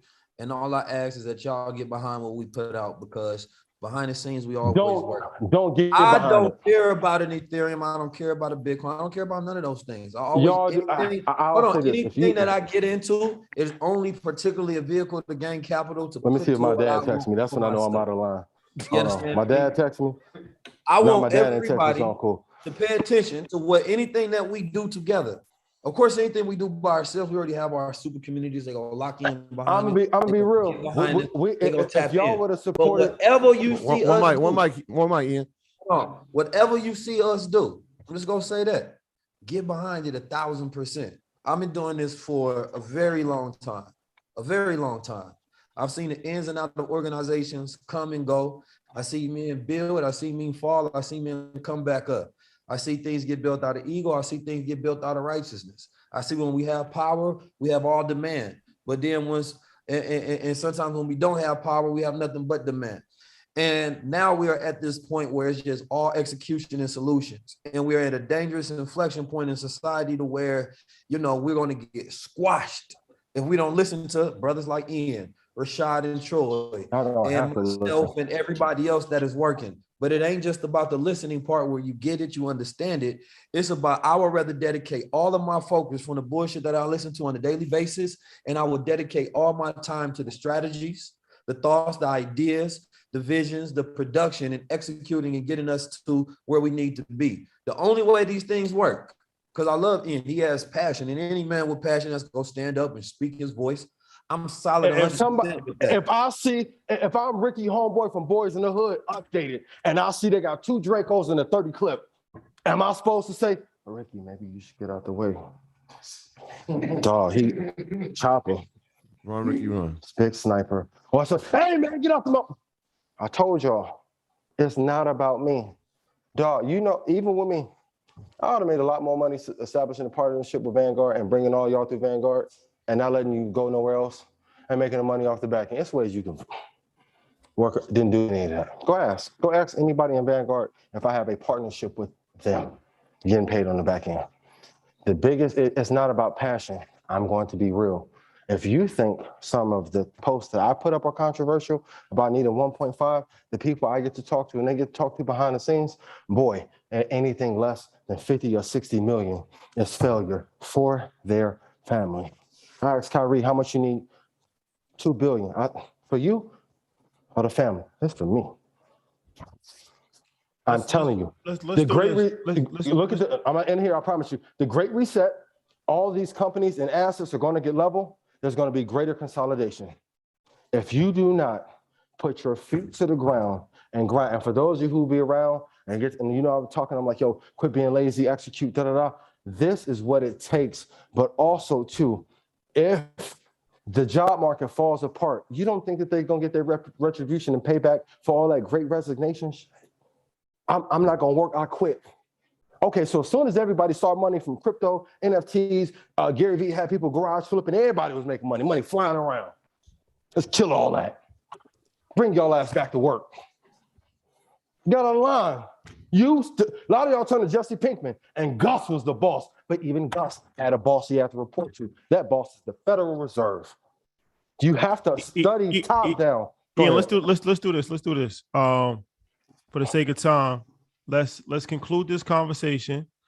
Part 2 of high level conversations with Ian and 19 Keys will be out on Friday at 4:44 p.m. I believe that's 2.5 hours. Yeah. Conversation. And we will be in Philadelphia. We will all be in Philadelphia this weekend. At the Roots Picnic on Black Sunday. People are in a burning house. Y'all got 2 more years to get y'all shit together. Man, y'all should have told me to bring my black gloves and black jacket if Ian was gonna be acting like this tonight. I was chilling and y'all said hop in. Y'all didn't tell me this was what the brother was on today. Y'all gotta let me know next time. Don't be having me coming off with the Zen and the T and this man like this. You gotta offset it because you can't have 3 of us. If Troy was like, come on, man. Nah, man. They are asking, can they invest? I thought we was in the Zen garden. I thought we was on Russell Simmons with the yoga poses. Listen, I ain't know this what we was doing. I am, but it's my passion for the people. I'm being real. No, y'all can. No, real quick. YouTube is asking if we can invest in Smoothie King. It is privately held. We cannot invest in Smoothie King right now. We can't. Another solution. How about everybody in Market Mondays, since y'all want for the culture, why don't we team up about some Smoothie Kings then? Let's do it. So now, the women know. The women know. A lot of y'all be saying y'all want to do, baby. When I get my hands on you, baby girl, I'm gonna give you 60 the best man. You ain't never had no D like this. Don't deliver on none of that shit. Nah, rug pull on all your dating life. That's a fact. Sometimes you may gotta get 20. You slip up. Go come in. 60-second assassin. Hedge fund. Market Mondays. Ooh, not 60 seconds. That's a fact. Execute. Yes. Black people have 2 years. 2 years to get their shit together. Let's have a moment. Can we have a moment of silence? Let's do that for everybody that has recently lost their lives from gun violence in Buffalo, in Texas, Uvalde, Texas. All over. All the drillers ain't go to Buffalo and go kill him. Boy, y'all love killing black people. All the stick talk. Y'all love playing dirt, young boy. Young solid. Yeah, no, just one moment. One moment. All right. So next week we back. Market Mondays. Big announcement. Philly, 19 Keys. Always a pleasure, my brother. Let's still going. All right. We see you guys. Yo, love is love. Take care of each other. Shout out to everybody that's graduated. Shout out to everybody that celebrated a birthday. Love is love. Take care of each other. Checking on each other. And again, our thoughts and prayers go out to everybody that has suffered in tragedy of gun violence. Obviously in Buffalo and Uvalde, Texas. Our prayers and thoughts go to you and your families. Love is love. Take care of each other. Pray for each other. Love on each other. Peace. We out. We see y'all tomorrow.